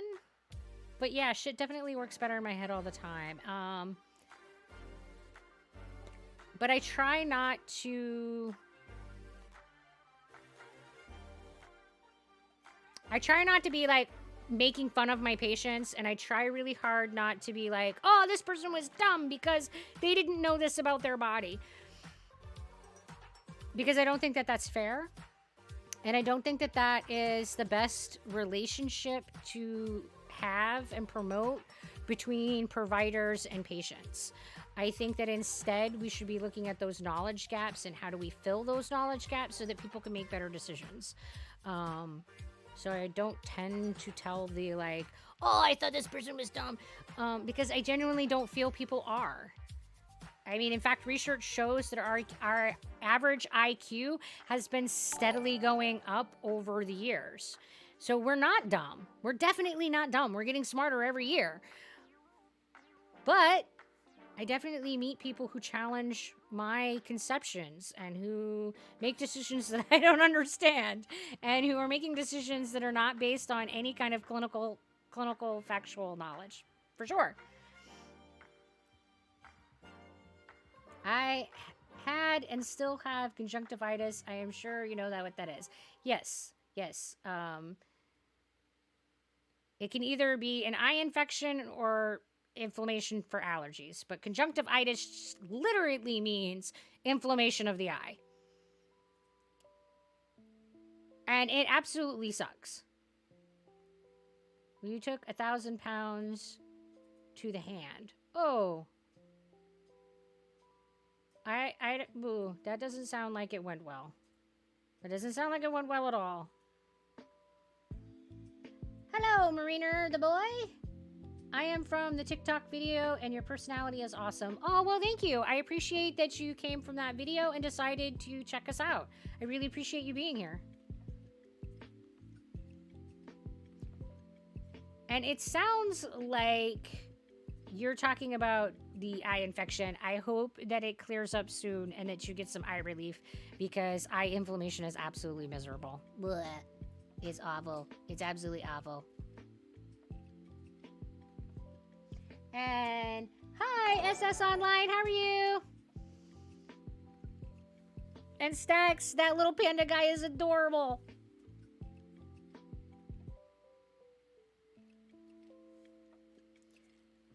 It was only in my right eye, but when I finished, it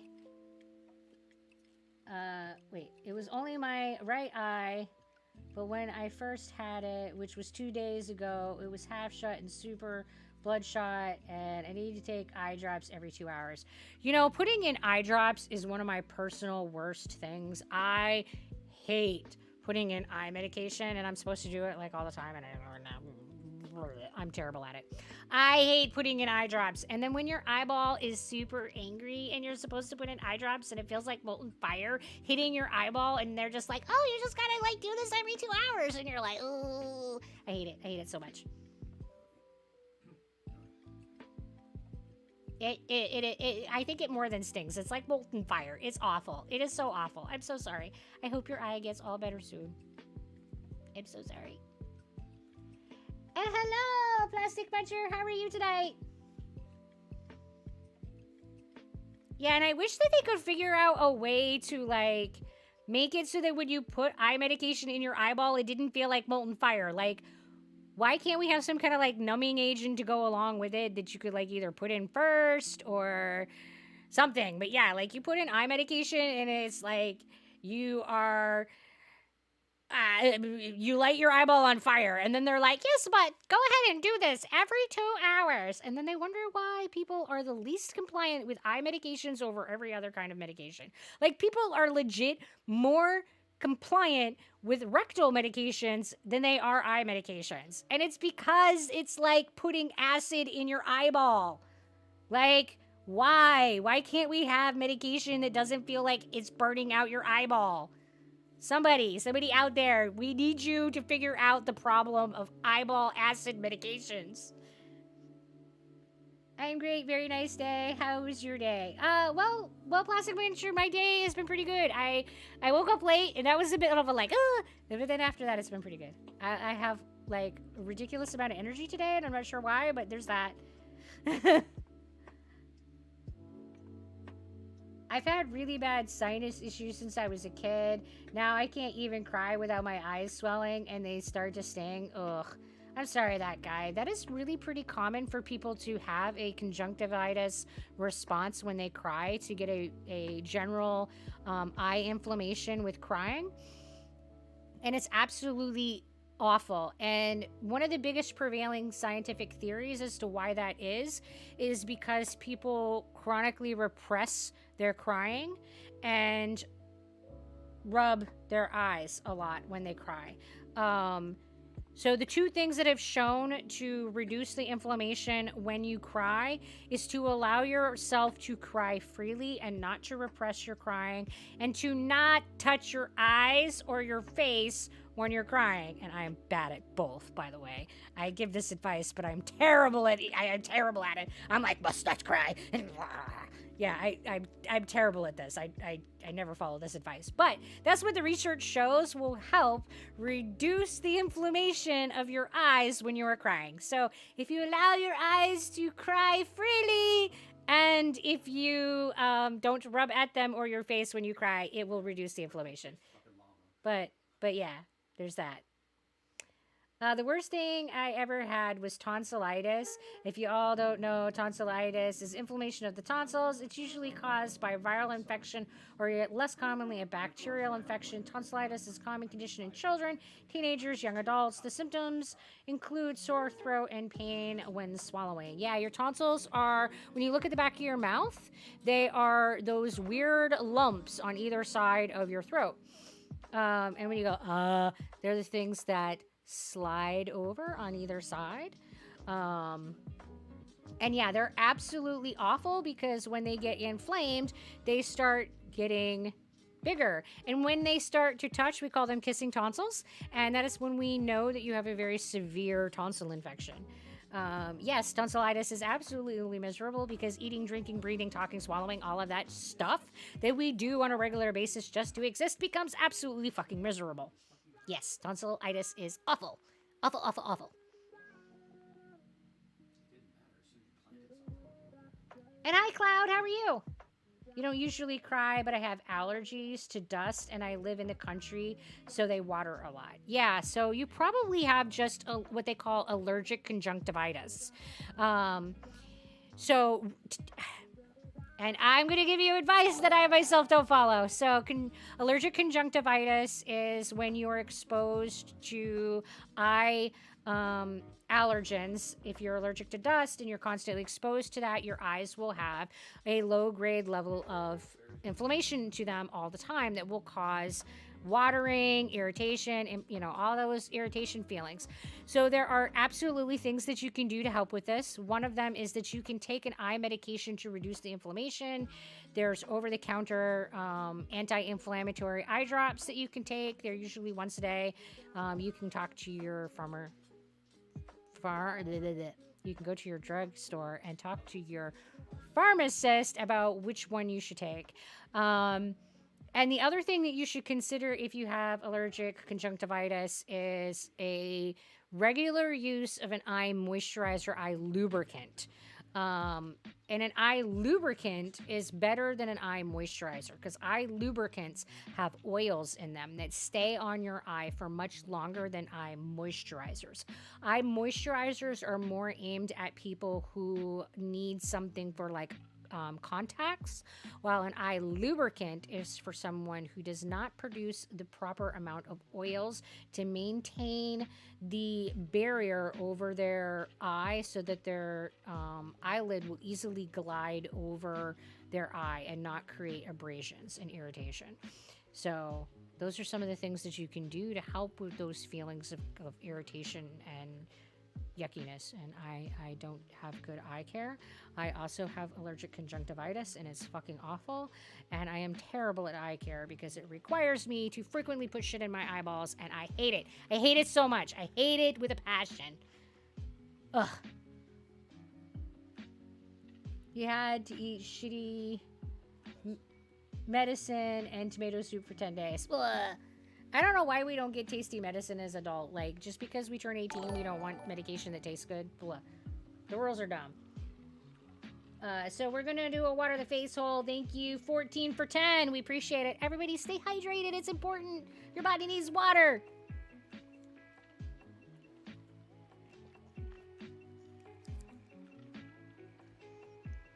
I reset my Windows on my laptop, and now I gotta get a new Windows reinstall. Bleh. Electronics maintenance. So bothersome. Like, fuck's sake, felt like I was drinking vomit and shit. Yeah, ooh, it's awful. Like, some of the medications are just so gross, and I don't understand why we can't have orange-flavored ibuprofen. Like, just because I turned 18 doesn't mean that I wouldn't prefer my medication to have an orange flavor. Like, or grape, or whatever. Just because I'm not a kid anymore doesn't mean I didn't... Like, my taste buds didn't die when I turned 18, okay? If anything, we should now have more options, like caviar and pepperoni, you know, because my taste buds have expanded, if anything, with my adulthood. But we should still have choices of good-tasting medication. Could you imagine medication that tasted like pepperoni? That would be way better than whatever the vileness that we have now. It's not fair. It's not fair, and I don't like it. I mean, if you're a 5-year-old, you get your ibuprofen in a liquid, and it comes in 3 options. It comes as bubblegum, it comes as the orange, and it comes as grape. Or I guess technically it comes as 4, because you can also get it without any dyes or flavoring or all of the free. It comes as ibuprofen clear. So, I guess technically 4. And by the way, ibuprofen clear tastes fucking vile. It tastes like bitter. It tastes like bitter. It's absolutely just tastes like bitter. Yeah, you don't want ibuprofen clear. Ibuprofen clear is what? It's vile. It's very vile. It's vile in a bottle. But then I become an adult, and there's lots of adults who have swallowing issues, and the solution is crush this tablet, put it in something, and gag that fucker down. Like, why don't we get, like, liquids that taste like bubblegum and orange and grape that are concentrations for adults? Like, what? Like, what, just because I turned 18, I no longer have taste buds? Like, fuck that shit. Fuck that noise. I want good tasting meds. Exactly. Boo. Like, I struggle bus to swallow pills, and I refuse to crush those motherfuckers because they taste so gross. So I just, like, my best, struggle bust them down, and then, like, eat some food after to, like, force those fuckers that didn't go down to go down. And so far, I've never choked, but man, sometimes it's sketchy as fuck. But I refuse to crush them because they taste so vile. They taste so vile, especially the potassium. Oh my God. Crushed potassium is so nasty. And I think that it is so damn rude that there isn't a, like, version of potassium that doesn't taste like that vile. Bleh. Like, why? Yeah, gag that fucker down. That's it. That's what they tell you. It's just like, good luck, dude. There you go.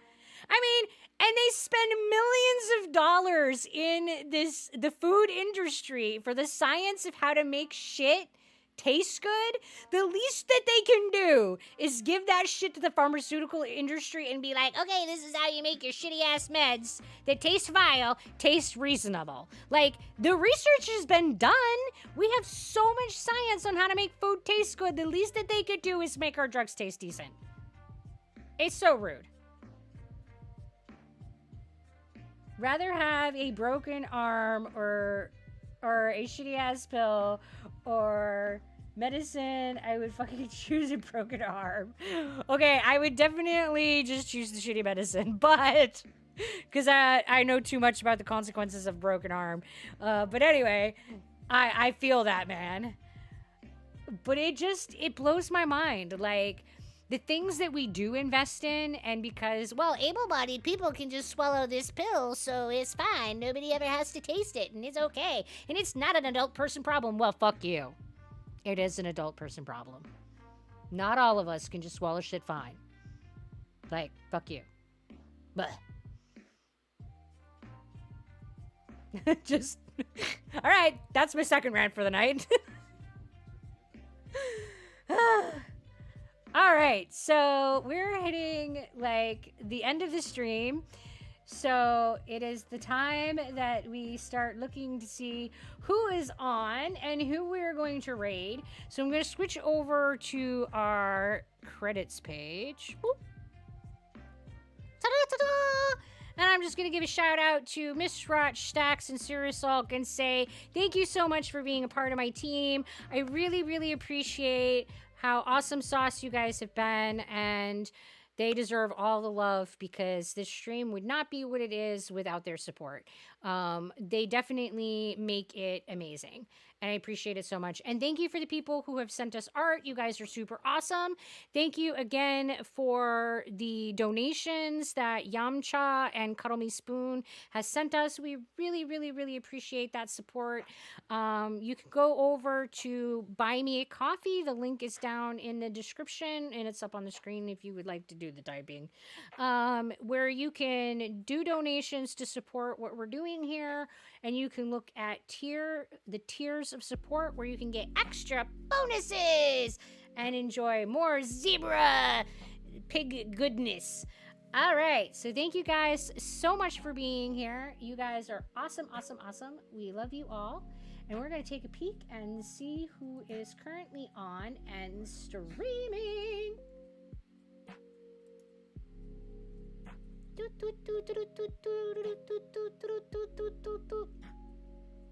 the way, was borderline criminally negligent. We'd seen it. All right, so it looks like we got Rygon streaming.